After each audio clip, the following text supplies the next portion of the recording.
Hi ಸ್ನೇಹಿತರೆ, welcome to ಸಾಧನ Shankar academy Shikaripura. ಸ್ನೇಹಿತರೆ, ಸ್ನೇಹಿತರೆ ತಮ್ಮೆಲ್ಲರಿಗೂ ಧನ್ಯವಾದಗಳು. ಯಾಕಂದರೆ ಇಡೀ ಕರ್ನಾಟಕದಲ್ಲಿ ಅತಿ ಹೆಚ್ಚು ನಮ್ಮ ವಿಡಿಯೋಗಳನ್ನು ನೋಡಿ ವ್ಯೂಸ್ ಕೊಡ್ತಾ ಇದ್ದೀರಾ ಸ್ನೇಹಿತರೆ. ನಮ್ಮೆಲ್ಲ ಟೀಚರ್ ತುಂಬ ಇನ್ಸ್ಪೈರ್ಡ್ ಆಗಿದ್ದಾರೆ. ಹಾಗಾಗಿ ನಮ್ಮಿಂದ ಎಷ್ಟಾಗುತ್ತೋ ಅಷ್ಟು ವಿಡಿಯೋಗಳನ್ನು ನಿಮಗೆ ಕೊಡ್ತಾ ಇದ್ದೀವಿ ಸ್ನೇಹಿತರೆ. ಇವತ್ತೊಬ್ಬ ವಿಶೇಷವಾಗಿರ್ತಕ್ಕಂತಹ ವ್ಯಕ್ತಿ ಸ್ನೇಹಿತರೆ, ನಂಜನಾಯಕ್ ಡಿ ಅಂತ. ನಮ್ಮ ಈ ದಕ್ಷಿಣ ಕರ್ನಾಟಕದಲ್ಲಿ ಅತ್ಯಂತ ಪ್ರಖ್ಯಾತಿಯನ್ನು ಹೊಂದಿರತಕ್ಕಂಥ ಶಿವಮೊಗ್ಗದ ಸ್ಪರ್ಧಾ ಕರ್ನಾಟಕ ಅಕಾಡೆಮಿಯ ಅಧ್ಯಕ್ಷರು ಸ್ನೇಹಿತರೆ, ಮತ್ತು ಅದರ ಫೌಂಡರ್ ಸ್ನೇಹಿತರೆ. ನನಗೂ ಸ್ಪರ್ಧಾ ಕರ್ನಾಟಕ ಅಕಾಡೆಮಿ ಏನಿದೆ ಅದಕ್ಕೆ ಅವಿನಾವ ಭಾವ ಸಂಬಂಧ ಸ್ನೇಹಿತರೆ. ಯಾಕಂದರೆ ಆ ಅಕಾಡೆಮಿಯ ಹುಟ್ಟು ಅವ್ರ ಜೊತೆಗೆ ನನ್ನ ಜೊತೆಗೆ ಆಗುತ್ತೆ ಸ್ನೇಹಿತರೆ. ಮತ್ತು ಆ ಅಕಾಡೆಮಿಯಲ್ಲಿ ಪ್ರತಿ ಶನಿವಾರ ವಿಜ್ಞಾನದ ಆಫ್ಲೈನ್ ಕ್ಲಾಸಸ್ಗಳನ್ನು ನಾನು ಮಾಡ್ತಾ ಇರ್ತೀನಿ ಸ್ನೇಹಿತರೆ. ಹಾಗಾಗಿ ನೀವೆಲ್ಲ ಸ್ಪರ್ಧಾ ಕರ್ನಾಟಕ ಅಕಾಡೆಮಿಯನ್ನೇ ತುಂಬ ನೀವು ಗೆಲ್ಲಬೇಕು ಅಂತ ಬಳಸ್ಕೋಬೋದು ಸ್ನೇಹಿತರೆ. ಆ ಸಂದರ್ಭದಲ್ಲಿ ನಂಜನಾಯಕ್ ಸರ್ ಅವರಿಗೆ ಅವ್ರು ನನ್ನನ್ನು ಟೀಚ್ ಮಾಡ್ತಾಯಿದ್ರು, ಶಂಕರ್ ನೀನೊಂದು ವಿಜ್ಞಾನ ಪುಸ್ತಕ ಬರೀ ಅಂತ. ನಾನು ಬರಿತಾನೇ ಇದ್ದೀನಿ. ನಾನು ಕೂಡ ಆಲ್ಟರ್ನೇಟ್ ಆಗಿ ಅವರಿಗೆ ನೀವೊಂದು ಭೂಗೋಳದ ಜೊತೆ, ಯಾಕಂದರೆ ಈ ಪಾಪಿ ಇಷ್ಟು ನೀಟಾಗಿ ಭೂಗೋಳ ಮಾಡೋರು ಯಾರಿದ್ದಾರೆ, ನೀನು ತುಂಬ ಚೆನ್ನಾಗಿ ಬರಿಬೋದಲ್ವ ಅಂದಾಗ ಬರಿತೀನಿ ಅಂತ ಒಂದು ಬ್ಯೂಟಿಫುಲ್ ಆಗಿ ನಂಜನಾಯಕ್ ಡಿ ಸರ್ ಅವರ ಕನಸಿನ ಕೂಸು, ದಟ್ ಈಸ್ ಕರ್ನಾಟಕ ಭೂಗೋಳ ಶಾಸ್ತ್ರದ ಪುಸ್ತಕ ಬಂದಿದೆ ಸ್ನೇಹಿತರೆ. ಇನ್ ಡೀಟೇಲ್ ಆಗಿ ಗೋಲ್ಡನ್ ನೋಟ್ಸ್ ಥರ ಈ ಪುಸ್ತಕ ಇದೆ ಸ್ನೇಹಿತರೆ. ಬೆಳಗ್ಗೆಯಿಂದ ನಾನು ತುಂಬ ಚೆನ್ನಾಗಿ ಲೈನ್ ಟು ಲೈನ್ ನೋಡಿದ್ದೀನಿ. ತುಂಬ ಚೆನ್ನಾಗಿದೆ ಸ್ನೇಹಿತರೆ. ಈ ಪುಸ್ತಕ ಕೊಂಡ್ಕೊಳ್ಳಿ. ಸ್ನೇಹಿತರೆ, ಒಂದು ಪುಸ್ತಕ ಕೊಂಡ್ಕೊಳ್ಳೋದು ತುಂಬ ಈಜಿ. ಒಂದು ಪುಸ್ತಕ ಬರೀತಕ್ಕಂಥ ಹಿನ್ನೆಲೆ ಅವನು ತುಂಬ ನಾಲೆಡ್ಜನ್ನು ಗೇನ್ ಮಾಡಬೇಕು, ಅದನ್ನು ಅವನು ಇಂಟರ್ಪ್ರಿಟೇಷನ್ ಮಾಡಬೇಕು, ಅದನ್ನು ಅನಾಲಿಸಿಸ್ ಮಾಡಬೇಕು. ಎಲ್ಲಿ ಒಂದು ಮಾಹಿತಿ ತಪ್ಪಾದರೆ ಹುಡುಗರು ಅಥವಾ ಅಲ್ಲಿರ್ತಕ್ಕಂಥ ವಿದ್ಯಾರ್ಥಿಗಳು ಏನು ಹೇಳ್ತಾರೋ ಅಂತ ಒಂದು ವರ್ಷ ಒಂದು ಸಣ್ಣ ಪುಸ್ತಕ ಬರೀಲಿಕ್ಕೆ ತಗೊಂಡಿರ್ತಕ್ಕಂಥ ಅದನ್ನು ಹುಡುಕಿ ಹೆಕ್ಕಿ ಅದರ ಬರೀ ನಿಮಗೆ ತಿರುಳನ್ನು ಕೊಟ್ಟಿರ್ತಕ್ಕಂಥ ಒಂದು ಪುಸ್ತಕ ಸ್ನೇಹಿತರೆ. ಹಾಗಾಗಿ ಈ ಪುಸ್ತಕ ತಗೊಳ್ಳಿ ಸ್ನೇಹಿತರೆ. ಈ ಪುಸ್ತಕ ನಮ್ಮ ಅಕಾಡೆಮಿಯ ನಂಬರ್ಗಳೇನಿದೆ ಆ ನಂಬರ್ಗೆ ಕಾಲ್ ಮಾಡಿದರೆ ಒಂದು ಕಡಿಮೆ ದರದಲ್ಲಿ ನಿಮಗೆ ತಲುಪಿಸ್ತಕ್ಕಂಥ ಒಂದು ಕೆಲಸವನ್ನು ಸಾಧನ ಶಂಕರ್ ಅಕಾಡೆಮಿ ನಿಮ್ಮ ಜೊತೆಗೆ ಮಾಡುತ್ತೆ ಅಂತ ಹೇಳ್ತಾ, ಮತ್ತೊಮ್ಮೆ ತಮ್ಮೆಲ್ಲರ ಪರವಾಗಿ ಹೃದಯಪೂರ್ವಕವಾಗಿ ನನ್ನ ಆತ್ಮೀಯ ಸ್ನೇಹಿತನಾಗಿರ್ತಕ್ಕಂಥ ನಂಜನಾಯಕ್ ಡಿ ಸರ್ ಅವರಿಗೆ ನಮ್ಮ ಸಾಧನ ಶಂಕರ್ ಅಕಾಡೆಮಿಗೆ ಹೃದಯಪೂರ್ವಕವಾಗಿರ್ತಕ್ಕಂಥ ಸ್ವಾಗತವನ್ನು ಕೊಡ್ತೀನಿ ಸ್ನೇಹಿತರೆ. ಸರ್, ಈ ಪುಸ್ತಕದ ಬಗ್ಗೆ ಒಂದು ಎರಡು ಮಾತಲ್ಲಿ ನಮ್ಮ ಹುಡುಗರಿಗೆ ಏನಾರು ಹೇಳಿ ಸರ್. ಎಲ್ರಿಗೂ ನಮಸ್ಕಾರ. ಸಾಧನ ಶಂಕರ್ ಅಕಾಡೆಮಿ ಯೂಟ್ಯೂಬ್ ಚಾನಲ್ಗೆ ನಿಮಗೆಲ್ಲರಿಗೂ ಕೂಡ ಆತ್ಮೀಯವಾದ ಸ್ವಾಗತ. ಸ್ನೇಹಿತರೆ, ಶಂಕರ್ ಸರು ಮತ್ತು ನಮ್ಮ ಬಾಂಡಿಂಗ್ ಅನ್ನುವಂಥದ್ದು ಕಳೆದ 20 ವರ್ಷಗಳಿಂದನೂ ಕೂಡ ಈ ಸ್ಪರ್ಧಾತ್ಮಕ ಜಗತ್ತಿನಲ್ಲಿ ಇಬ್ಬರೂ ಕೂಡ ಈ ಒಂದು ಮೆಟ್ಟಿಲಾಗಿ ನಾವು ನಡೀತಾನೆ ಇದ್ದೀವಿ. ರಾಜ್ಯದ ಎಲ್ಲ ದೊಡ್ಡ ಮಟ್ಟದ ವರ್ಕ್ಶಾಪ್ ಅಂತ ಏನು ನಡೀತಾವೋ ಎಲ್ಲ ವರ್ಕ್ಶಾಪ್ಗಳಲ್ಲೂ ಕೂಡ ಭಾಗವಹಿಸಿದ್ದೀವಿ. ಈ ಒಂದು ಪುಸ್ತಕ ಬರೆಯೋದಕ್ಕೆ ನಮಗೆ ಇನ್ಸ್ಪೈರ್ ಯಾರಪ್ಪ ಅಂದರೆ ಶಂಕರ್ ಸರ್. ಯಾವಾಗ ಬಂದರೂ ಕೂಡ ಜಿಯೋಗ್ರಫಿ ಬುಕ್ಸ್ ಯಾವಾಗ ರಿಲೀಸ್ ಮಾಡ್ತೀಯಾ, ಯಾವಾಗಲೂ ಬರೀ ಬುಕ್ಸನ್ನು ಬರೆಯೋದ್ರಲ್ಲೇ ಇರ್ತೀಯಲ್ಲ, ಫೈನಲ್ ಆಗಿ ಒಂದು ಕಾಪಿ ಕೊಡು ಅಂತ ಅಂದಾಗ ಇವತ್ತು ತಂದು ನಿಮ್ಮ ಮುಂದೆ ಬಿಡುಗಡೆ ಮಾಡ್ತಾಯಿದ್ದೀನಿ ಈ ಕರ್ನಾಟಕ ಭೂಗೋಳ ಎಂಬ ಒಂದು ಪುಸ್ತಕವನ್ನು. ಸ್ನೇಹಿತರೆ, ಭಾಳ ದಿನಗಳ ಒಂದು ಶ್ರಮದ ಫಲವೇ ಈ ಒಂದು ಬುಕ್ಸ್ ಆಗಿರುತ್ತೆ. ನಿಮಗೆ ಆಲ್ ಕಾಂಪಿಟೇಟಿವ್ ಎಕ್ಸಾಮ್ಸ್ ಅಂದರೆ UPSC ಇಂದ ಹಿಡಿದು ಅಪ್ ಟು PC ಎಕ್ಸಾಮ್ವರೆಗೂ ಎಲ್ಲ ಸ್ಪರ್ಧಾತ್ಮಕ ಪರೀಕ್ಷೆಗಳಲ್ಲೂ ಕೂಡ ಬರುವಂತಹ ಒಂದು ಪ್ರಶ್ನೆಯನ್ನು ಆಧಾರವಾಗಿಟ್ಕೊಂಡು ತಯಾರಿಯನ್ನು ಮಾಡಿರುವಂತಹ ಒಂದು ಪುಸ್ತಕವಾಗಿರುತ್ತೆ. ಹೋಲ್ ಕರ್ನಾಟಕ ಜಿಯೋಗ್ರಫಿ ರಿಲೇಟೆಡ್ ಆಗಿರುವಂತಹ ಎಲ್ಲ ಚಾಪ್ಟರ್ಸ್ಗಳಿದ್ದಾವೆ. ಹಾಗೆ ಕರ್ನಾಟಕದ 31 ಜಿಲ್ಲೆಗಳ ಸಂಪೂರ್ಣವಾದಂತಹ ಒಂದು ಮಾಹಿತಿಯನ್ನು ಒಳಗೊಂಡಿದೆ. ಅಷ್ಟಲ್ಲದೆ ಇದುವರೆಗೂ ಕಾಂಪಿಟೇಟಿವ್ ಎಕ್ಸಾಮಲ್ಲಿ ಕೇಳಿರುವಂತಹ ಪ್ರಶ್ನೆಗಳು 1997 ಇಂದ 2025 ಲಾಸ್ಟ್ ಎಕ್ಸಾಮ್ವರೆಗೂ ಕೂಡ ಈ ಕರ್ನಾಟಕ ಜಿಯೋಗ್ರಫಿ ರಿಲೇಟೆಡ್ ಕ್ವಶನ್ಸ್ಗಳು ಏನು ಬಂದವಲ್ಲ, ಅದರಲ್ಲಿ ಎಲ್ಲ ಕಾಂಪಿಟೇಟಿವ್ ಎಕ್ಸಾಮಲ್ಲಿ ಕೇಳಿರುವಂಥ ಪ್ರಶ್ನೆಗಳನ್ನು ಮತ್ತು ಉತ್ತರ ಸಹಿತವಾಗಿ ಮಾಹಿತಿಯನ್ನು ಒಳಗೊಂಡಿರುವಂತಹ ಒಂದು ಪುಸ್ತಕವಾಗಿರುತ್ತೆ. ನಾವು ಓವರಾಲ್ ಜಿಯೋಗ್ರಫಿ ಪುಸ್ತಕವನ್ನು ಓದ್ತೀವಿ. ಆ ಬುಕ್ಸಲ್ಲಿ ನಮಗೆ ಕರ್ನಾಟಕ ಜಿಯೋಗ್ರಫಿ ಅಂದರೆ ಕೆಲವೊಂದು 10 ರಿಂದ 15 ಪೇಜ್ ಮಾಹಿತಿ ಸಿಗ್ಬೋದು. ಆದರೆ ಇತ್ತೀಚಿನ ಕಾಂಪಿಟೇಟಿವ್ ಎಕ್ಸಾಮ್ಸಲ್ಲಿ ಈ ಬುಕ್ಸಲ್ಲಿ ಅಥವಾ ಕರ್ನಾಟಕ ಜಿಯೋಗ್ರಫಿಯಲ್ಲಿ ಅತಿ ಹೆಚ್ಚು ಪ್ರಶ್ನೆಗಳನ್ನು ಕೇಳ್ತಾ ಇದ್ದಾರೆ. ಅದಕ್ಕೋಸ್ಕರ ಆ ಫೋಕಸ್ ಮಾಡಿ ಈ ಒಂದು ಬುಕ್ಸನ್ನು ಹೊರಗಡೆ ತಂದಿದ್ದೀನಿ. ಮತ್ತು ಮುಂದಿನ ದಿನದಲ್ಲಿ ಕಂಪ್ಲೀಟ್ ಆಗಿರುವಂತಹ ಓವರಾಲ್ ಜಿಯೋಗ್ರಫಿ ಬುಕ್ಸ್ ಕೂಡ ಬರುತ್ತೆ. ಈಗ ಫಸ್ಟ್ ಒಂದು ಪ್ರಯತ್ನದಲ್ಲಿ ಈ ಬುಕ್ಸನ್ನು ಬಿಡುಗಡೆ ಮಾಡಿದ್ದೀನಿ ಸರ್. ರಾಜ್ಯಾದ್ಯಂತ ಬಹಳಷ್ಟು ವಿದ್ಯಾರ್ಥಿಗಳು ಆಲ್ರೆಡಿ ಪರ್ಚೇಸ್ ಮಾಡಿಕೊಂಡು ಓದ್ತಾ ಇದ್ದಾರೆ, ಒಳ್ಳೆಯ ಒಪಿನಿಯನ್ನು ಕೂಡ ಕೊಟ್ಟಿದ್ದಾರೆ. ನಮಗೆ ಇವತ್ತು ಸಾಧನ ಶಂಕರ್ ಅಕಾಡೆಮಿ ಯೂಟ್ಯೂಬ್ ಚಾನಲ್ ಮೂಲಕ ಬಹಳಷ್ಟು ವಿದ್ಯಾರ್ಥಿಗಳಿಗೆ ಈ ಬುಕ್ಸನ್ನು ಇವತ್ತು ಪರಿಚಯ ಮಾಡುವಂತಹ ಒಂದು ಪ್ರಯತ್ನವನ್ನು ಮಾಡಿಕೊಡ್ತಾ ಇದ್ದೀರಿ. ಅಕಾಡೆಮಿಗೆ ನನ್ನ ಕಡೆಯಿಂದ ವಂದನೆಗಳು, ಧನ್ಯವಾದಗಳು ಸರ್. Thank you. ಶ್ರದ್ಧಾವಾನ್ ಲಭತೆ ಜ್ಞಾನಂ ಅಂತ ಹೇಳ್ತಾರೆ. ಯಾರಿಗೆ ಶ್ರದ್ಧೆ ಇರುತ್ತೆ ಅವರಿಗೆ ಜ್ಞಾನ ಲಭತೆ ಆಗುತ್ತೆ. ಯಾರಿಗೆ ಆ ಜ್ಞಾನ ಇರುತ್ತೆ ಅದು ಪುಸ್ತಕದಲ್ಲಿ ತರಬೇಕು ಅಂತಕ್ಕಂಥದ್ದು ನಮ್ಮದು ಒಂದು ಆಸೆ. ಹಾಗಾಗಿ ನಂಜನಾಯಕರವರ ವಿಪರೀತವಾಗಿರ್ತಕ್ಕಂಥ ಅನುಭವ ಇದರಲ್ಲಿದೆ.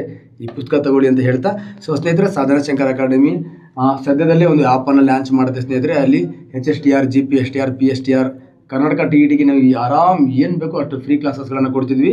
ಸೊ ನೀವು ಟ್ರೈ ಮಾಡಿ.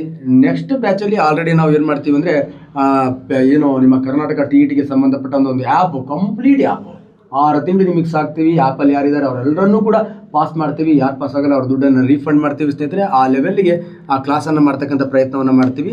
10th ಕ್ಲಾಸಸ್ಗಳು general science, next general Kannada, general English, ಇವೆಲ್ಲ ಕ್ಲಾಸಸ್ಗಳು ಕೆಲವೇ ದಿನಗಳಲ್ಲಿ ಆ್ಯಪ್ನ ಮೂಲಕ ನಿಮಗೆ ಸಿಗುತ್ತೆ. ನಮ್ಮ ಜೊತೆಗೆ ಸೇರಿಕೊಳ್ಳಿ ಮತ್ತು ಅತಿ ಹೆಚ್ಚು ನಿಮ್ಮ ಸ್ನೇಹಿತರನ್ನು ಸೇರಿಸಿ ಅಂತ ಹೇಳ್ತಾ ಒಂದು ಬ್ಯೂಟಿಫುಲ್ ಆಗಿರತಕ್ಕಂತಹ ಪ್ರಶ್ನೆ ಮೂಲಕ ನಂಜನಾಯಕ್ ಸರ್ ಅವರು ಈ ಕ್ಲಾಸನ್ನು ಸ್ಟಾರ್ಟ್ ಮಾಡ್ತಾರೆ ಸ್ನೇಹಿತರೆ. ಅವರಿಗೆ ನಾನು ಕ್ಲಾಸಿಗೆ ಕೊಡ್ತಾ ಮತ್ತೊಮ್ಮೆ ನಿಮಗೆಲ್ಲರಿಗೂ ಧನ್ಯವಾದಗಳು ಅರ್ಪಿಸ್ತಾ ಸರ್, ನಮಸ್ಕಾರ sir, enjoy this class. Okay sir, thank you. ಸ್ನೇಹಿತರೆ, ಈಗ ಟಿ ಇ ಟಿ ಎಕ್ಸಾಮಿಗೆ ಸಂಬಂಧಪಟ್ಟಂತೆ ಈಗ ಪ್ರೆಸೆಂಟ್ ವಿಡಿಯೋಸು ರನ್ನಿಂಗ್ ಆಗ್ತಾ ಇರುವಂಥದ್ದು. ಈ ಟಿ ಇ ಟಿ ಎಕ್ಸಾಮಿಗೆ ಸಂಬಂಧಪಟ್ಟಂತೆ ಹಲವಾರು ಪ್ರಶ್ನೆಗಳು ಬರ್ತವೆ. ಅದರಲ್ಲಿ ಈ ಸೋಷಿಯಲ್ ಸೈನ್ಸ್, ಸಮಾಜ ವಿಜ್ಞಾನ ವಿಷಯದಲ್ಲಿ ಕೇಳ್ಬೋದಾದಂತಹ ಕೆಲವೊಂದು ಇಂಪಾರ್ಟೆಂಟ್ ಟಾಪಿಕ್ಸ್ಗಳ ಬಗ್ಗೆ ಚರ್ಚೆ ಮಾಡ್ತಾ ಹೋಗೋಣ. ಅದರಲ್ಲೂ ಕೂಡ ಈ ಜಿಯೋಗ್ರಫಿ ವಿಷಯ ಎನ್ನುವಂಥದ್ದು ತುಂಬ ಮಾಸ್ಟ್ರಿ ಸಬ್ಜೆಕ್ಟ್ ಆಗಿರುತ್ತೆ. T E T exam, T E T ಅಷ್ಟೇ ಅಲ್ಲ, GPSTR, HSTR ಎಲ್ಲ ಕಾಂಪಿಟೇಟಿವ್ ಎಕ್ಸಾಮಲ್ಲೂ ಕೂಡ ಪ್ರಶ್ನೆಯಾಗಿ ಬರುತ್ತೆ. ಹಾಗಾದರೆ ಆ ಎಕ್ಸಾಮಿಗೆ ರಿಲೇಟೆಡ್ ಆಗಿರುವಂತಹ ಮೊದಲನೇ ಪ್ರಶ್ನೆ ಯಾವುದು ಅಂತ ನೋಡಿದಾಗ, ಈ ಕೆಳಗಿನ ಹೇಳಿಕೆಗಳನ್ನು ಓದಿರಿ ಮತ್ತು ಸರಿಯಾದ ಆಯ್ಕೆಯನ್ನು ಆರಿಸಿ ಅಂತ ಇದೆ. ಕೊಟ್ಟಿರುವಂತಹ 4 ಸ್ಟೇಟ್ಮೆಂಟ್ಗಳಿದ್ದಾವೆ. ಆ ಸ್ಟೇಟ್ಮೆಂಟ್ಗಳಿಗೆ ಸರಿಯಾದದ್ದು ಯಾವುದು ಅಂತ ಆಯ್ಕೆ ಮಾಡಬೇಕಾಗತ್ತೆ. ನೋಡಿ ಸ್ನೇಹಿತರೆ, ಕೊಟ್ಟಿರುವಂತಹ ಪ್ರಶ್ನೆ ಕರ್ನಾಟಕ ಜಿಯೋಗ್ರಫಿ ರಿಲೇಟೆಡ್ ಆಗಿರುವಂತಹ ಒಂದು ಪ್ರಶ್ನೆ. ಈಗ ಜಾಗ್ರಫಿ ವಿಷಯ ಅಂತ ಅಂದಾಗ 4 ಭಾಗ ಮಾಡಿಕೊಂಡು ಅಧ್ಯಯನ ಮಾಡ್ತೀವಿ. ಕರ್ನಾಟಕ, ಇಂಡಿಯಾ ಮತ್ತು ವರ್ಲ್ಡ್, ಫಿಸಿಕಲ್ ಜಿಯೋಗ್ರಫಿ ಅಂಥೇಳಿ. ಆ 4 ಮೇಲೂ ಕೂಡ ಕ್ವಶನ್ಸನ್ನು ರೈಸ್ ಮಾಡ್ತಾ ಹೋಗ್ತಾನೆ. ಆದರೆ ಮೊದಲನೇ ಪ್ರಶ್ನೆ ಇರೋದು ಕರ್ನಾಟಕ ಜಿಯೋಗ್ರಫಿಗೆ ಸಂಬಂಧಪಟ್ಟಂತೆ. ನೋಡಿ ಸ್ನೇಹಿತರೆ, ಫಸ್ಟ್ ಸ್ಟೇಟ್ಮೆಂಟ್ ಏನಿದೆ, ಬಾದಾಮಿ, ಐಹೊಳೆ, ಪಟ್ಟದಕಲ್ಲು ಇವು ಬಾಗಲಕೋಟೆ ಜಿಲ್ಲೆಯಲ್ಲಿವೆ ಅಂತ ಇರುವಂಥದ್ದು. ಹಾಗಾದರೆ ಬಾದಾಮಿ ಆಗಿರ್ಬೋದು, ಐಹೊಳೆ ಆಗಿರ್ಬೋದು ಅಥವಾ ಪಟ್ಟದಕಲ್ಲು ಆಗಿರ್ಬೋದು, ಇದು ಯಾವ ಜಿಲ್ಲೆಯಲ್ಲಿ ಕಂಡುಬರುತ್ತಂತ ನೋಡಿದಾಗ ಇವು 3 ಕೂಡ ಬಾಗಲಕೋಟೆ ಜಿಲ್ಲೆಯಲ್ಲಿ ಕಂಡುಬರುವಂತಹ ಪ್ರಮುಖ ಸ್ಥಳಗಳಾಗಿರ್ತವೆ. ಆ ಸ್ಥಳಗಳ ಬಗ್ಗೆ ನಾವು ಬೇಸಿಕ್ ಆಗಿ ಹಿಸ್ಟ್ರಿಯಲ್ಲೂ ಕೂಡ ಓದಿರ್ತೀವಿ. ಯಾವುದು? ಬಾದಾಮಿ, ಐಹೊಳೆ ಮತ್ತು ಪಟ್ಟದಕಲ್ಲು. ಬಟ್ ಕ್ವಶನ್ ನೋಡಿದರೆ ಹಿಸ್ಟ್ರಿ ಇದೆ, ಆದರೆ ಇಲ್ಲಿ ಜಿಯೋಗ್ರಫಿನೂ ಕೂಡ ಮಿಕ್ಸ್ ಮಾಡಿದ್ದಾನೆ. ಯಾಕಂದರೆ ಸಮಾಜ ವಿಜ್ಞಾನ ವಿಷಯ ಅಲ್ವಾ. ಸಮಾಜ ವಿಜ್ಞಾನ ವಿಷಯ ಅಂದರೆ ಎಕನಾಮಿಕ್ಸು ಬರುತ್ತೆ, ವ್ಯವಹಾರ ಅಧ್ಯಯನ ಬರುತ್ತೆ, ರಾಜ್ಯಶಾಸ್ತ್ರನೂ ಕೂಡ ಬರುತ್ತೆ, ಮತ್ತು ಅದರ ಜೊತೆಗೆ ಇತಿಹಾಸ ಮತ್ತು ಭೂಗೋಳ. ಅದರಲ್ಲಿ ಮ್ಯಾಕ್ಸಿಮಮ್ ಕ್ವಶನ್ಸ್ ಬರೋದು ಹಿಸ್ಟ್ರಿ ಮತ್ತು ಜಿಯೋಗ್ರಫಿ ಮೇಲೆ. ಇಲ್ಲಿ ನೋಡಿ, ಇದು ಇತಿಹಾಸದ ಪ್ರಶ್ನೆ ಆದರೂ ಕೂಡ ಐತಿಹಾಸಿಕ ಸ್ಥಳದ ಆಧಾರದ ಮೇಲೆ ನೋಡಿದಾಗ ಇವು ಯಾವ ಜಿಲ್ಲೆಯಲ್ಲಿ ಇದಾವಪ್ಪ ಅಂದರೆ ಬಾಗಲಕೋಟೆ ಜಿಲ್ಲೆಯಲ್ಲಿರೋದು ಸರಿಯಾದಂತಹ ಹೇಳಿಕೆ ಆಗಿದೆ. ಎರಡನೇದಕ್ಕೆ ಹೋಗೋಣ. ನೋಡಿ, ಇದು ಪ್ಯೂರ್ ಜಿಯೋಗ್ರಫಿ ರಿಲೇಟೆಡ್ ಕ್ವಶನ್ನು. ನಾಗರಹೊಳೆ ರಾಷ್ಟ್ರೀಯ ಉದ್ಯಾನವನವನ್ನು ರಾಜೀವ್ ಗಾಂಧಿ ರಾಷ್ಟ್ರೀಯ ಉದ್ಯಾನವನ ಎಂದು ಕರೆಯುತ್ತಾರೆ. ನೋಡಿ, ನಾಗರಹೊಳೆ ರಾಷ್ಟ್ರೀಯ ಉದ್ಯಾನವನಕ್ಕೆ ರಾಜೀವ್ ಗಾಂಧಿ ಅಂತ ಕರೀತಾರೆ ಅಂದರೆ ಇದು ಕೂಡ ಸರಿಯಾದಂತಹ ಉತ್ತರವಾಗಿರುತ್ತೆ. ಅಂದರೆ ಇಡೀ ಕರ್ನಾಟಕ, ನಮ್ಮ ಕರ್ನಾಟಕ ರಾಜ್ಯದಲ್ಲಿ ಒಟ್ಟು ಎಷ್ಟು ರಾಷ್ಟ್ರೀಯ ಉದ್ಯಾನವನಗಳಿದಾವಪ್ಪ ಅಂದರೆ 5 ರಾಷ್ಟ್ರೀಯ ಉದ್ಯಾನವನಗಳಿದ್ದಾವೆ. ಆ 5 ರಾಷ್ಟ್ರೀಯ ಉದ್ಯಾನವನಗಳು ಯಾವ್ಯಾವುದು ಅಂದರೆ, ಒಂದು ಬಂಡೀಪುರ ಅಂತ ಕಂಡುಬರುತ್ತೆ, ಚಾಮರಾಜನಗರ ಜಿಲ್ಲೆಯಲ್ಲಿರುವಂಥದ್ದು. ಸೊ ಎರಡನೇದು ಬನ್ನೇರುಘಟ್ಟ ಇದೆ, ಇದು ಬೆಂಗಳೂರು ನಗರದಲ್ಲಿ ಕಂಡುಬರುವಂಥದ್ದು ಅಥವಾ ಬೆಂಗಳೂರು ಜಿಲ್ಲೆಯಲ್ಲಿ ಕಂಡುಬರುವಂಥದ್ದು. ನೆಕ್ಸ್ಟ್ 3ನೇದು ಅಂಶಿ ಅಂತ ಕಂಡುಬರುತ್ತೆ, ಉತ್ತರ ಕನ್ನಡ ಜಿಲ್ಲೆಯಲ್ಲಿರುವಂಥದ್ದು. ಕುದುರೆಮುಖ ಚಿಕ್ಕಮಗಳೂರು ಜಿಲ್ಲೆಯಲ್ಲಿ ಕಂಡುಬರುತ್ತೆ. ಹಾಗೆ ರಾಜೀವ್ ಗಾಂಧಿ ಅಥವಾ ನಾಗರಹೊಳೆ ಅನ್ನುವಂಥದ್ದು ಕೊಡಗು ಮತ್ತು ಮೈಸೂರು ಜಿಲ್ಲೆಗಳಲ್ಲಿ ಗಡಿ ಹಂಚಿಕೊಂಡಿರುವಂಥದ್ದು. ಈ 5 ರಾಷ್ಟ್ರೀಯ ಉದ್ಯಾನವನಗಳಲ್ಲಿ ತುಂಬ ಫೇಮಸ್ ಆಗಿರೋದು ನಾಗರಹೊಳೆ. 5ರಲ್ಲಿ ಕರ್ನಾಟಕದ ಅತಿ ದೊಡ್ಡ ರಾಷ್ಟ್ರೀಯ ಉದ್ಯಾನವನ ಯಾವುದಪ್ಪ ಅಂದರೆ ಅದು ಬಂಡೀಪುರ ನ್ಯಾಷನಲ್ ಪಾರ್ಕ್. ಅತಿ ಚಿಕ್ಕದು ಅಂತ ಕೇಳಿದಾಗ ಬನ್ನೇರುಘಟ್ಟ ರಾಷ್ಟ್ರೀಯ ಉದ್ಯಾನವನವಾಗಿರುತ್ತೆ. ಹಾಗೆ ಕರ್ನಾಟಕದಲ್ಲಿ ಕಪ್ಪು ಚಿರತೆಗಳನ್ನು ಹೊಂದಿರುವಂತಹ ಏಕೈಕ ರಾಷ್ಟ್ರೀಯ ಉದ್ಯಾನವನ ಯಾವುದಪ್ಪ ಅಂದರೆ ಅಂಶಿ ಅಥವಾ ಅಣಸಿ, ಉತ್ತರ ಕನ್ನಡ ಜಿಲ್ಲೆಯಲ್ಲಿ ಕಂಡುಬರುವಂಥದ್ದು. ಈ ರೀತಿ ನ್ಯಾಷನಲ್ ಪಾರ್ಕ್ ರಿಲೇಟೆಡ್ ಆಗಿರುವಂಥ ಒಂದು ಪ್ರಶ್ನೆಯನ್ನು ಇಟ್ಕೊಂಡು ಇಲ್ಲಿ ಆಪ್ಷನಲ್ಲಿ ಕೊಟ್ಟಿರೋದ್ರಿಂದ ಎರಡನೇದು ಕೂಡ ಸರಿಯಾಗಿರುವಂಥದ್ದು. 3ನೇದಕ್ಕೆ ಹೋಗೋಣ. ಹೊರನಾಡು ಯಾತ್ರಾ ಸ್ಥಳವು ಚಿಕ್ಕಮಗಳೂರು ಜಿಲ್ಲೆಯಲ್ಲಿದೆ ಅಂದರೆ ಇದು ಕೂಡ ಸರಿಯಾಗಿರುವಂಥದ್ದು. ಅಂದರೆ ಹೊರನಾಡು ಯಾವ ಜಿಲ್ಲೆಯಲ್ಲಿದೆ? ಚಿಕ್ಕಮಗಳೂರು ಜಿಲ್ಲೆಯಲ್ಲಿರುವಂಥದ್ದು. ನೆಕ್ಸ್ಟು ಮಂಡಗದ್ದೆ ಪಕ್ಷಿಧಾಮ ಶಿವಮೊಗ್ಗ ಜಿಲ್ಲೆಯಲ್ಲಿದೆ ಅಂದರೆ ಇದು ಕೂಡ ಸರಿಯಾದಂಥ ಉತ್ತರವಾಗಿರುತ್ತೆ. ಕೊಟ್ಟಿರುವಂತಹ 4 ಹೇಳಿಕೆಗಳು ಸರಿಯಾಗಿರೋದ್ರಿಂದ ಇದಕ್ಕೆ ರೈಟ್ ಆನ್ಸರ್ ಯಾವುದಪ್ಪ ಅಂದರೆ ಡಿ ಅನ್ನೋದು ಸರಿಯಾದಂತಹ ಉತ್ತರವಾಗಿರುತ್ತೆ. ಮೊದಲನೇ ಪ್ರಶ್ನೆಗೆ ನೋಡಿ ಡಿ ರೈಟ್ ಆನ್ಸರ್. ಇಲ್ಲಿ ಹಿಸ್ಟ್ರಿ ಕವರ್ ಆಯಿತು, ಜಿಯೋಗ್ರಫಿನೂ ಕೂಡ ಕವರ್ ಆಗಿರೋದನ್ನು ನೋಡ್ತೀವಿ. ಕಲಿತೀವಿ. ಮತ್ತು ಹಿಸ್ಟಾರಿಕಲ್ ಪ್ಲೇಸು ಕೂಡ ಯಾವುದು ಅನ್ನೋದು ಕೂಡ ನಮಗೆ ಇಲ್ಲಿ ಗೊತ್ತಾಯಿತು. ಮೊದಲ ಪ್ರಶ್ನೆಯ ಮೂಲಕ ಇಷ್ಟು ಮಾಹಿತಿಯನ್ನು ನಾವು ಕಲೆ ಹಾಕೋಬೇಕಾಗತ್ತೆ. ಇದಕ್ಕೆ ರಿಲೇಟೆಡ್ ಆಗಿ ಮತ್ಯಾವುದಾದ್ರು ಪ್ರಶ್ನೆ ಬಂತಂದರೆ ಸೊ ಅದಕ್ಕೆ ಸಂಬಂಧಪಟ್ಟಂತೆ ಕರ್ನಾಟಕದಲ್ಲಿರುವಂತಹ ಪಕ್ಷಿಧಾಮಗಳು ಯಾವ್ಯಾವುದಿದ್ದಾವೆ ಅದನ್ನು ಒಂದು ಲೀಸ್ಟ್ ಮಾಡಿಕೊಂಡು ಕಲೀರಿ. ಅದರಲ್ಲಿ ಮಂಡಗದ್ದೆ ಬಿಟ್ಟು ಬೇರೆ ಯಾವುದು ಕೇಳಿದರೂ ಆನ್ಸರನ್ನು ನೀವು ಮಾಡ್ಬೋದು. ಹಾಗೆ ಗುಡುವಿ ಪಕ್ಷಿಧಾಮ ಎಲ್ಲಿದೆ ಅಂತ ಕೇಳ್ಬೋದು. ಅದು ಸೊರಬ, ಶಿವಮೊಗ್ಗ ಜಿಲ್ಲೆಯಲ್ಲಿ ಕಂಡುಬರುವಂಥದ್ದು. ಸೊ ಈ ರೀತಿಯಾದಂತಹ ಪ್ರಶ್ನೆಗಳನ್ನು ಕೇಳಿದರೆ ಆನ್ಸರ್ ಮಾಡುವಂತಹ ಒಂದು ಎಬಿಲಿಟಿಯನ್ನು ನೀವು ಬೆಳೆಸ್ಕೋಬೇಕಾಗತ್ತೆ.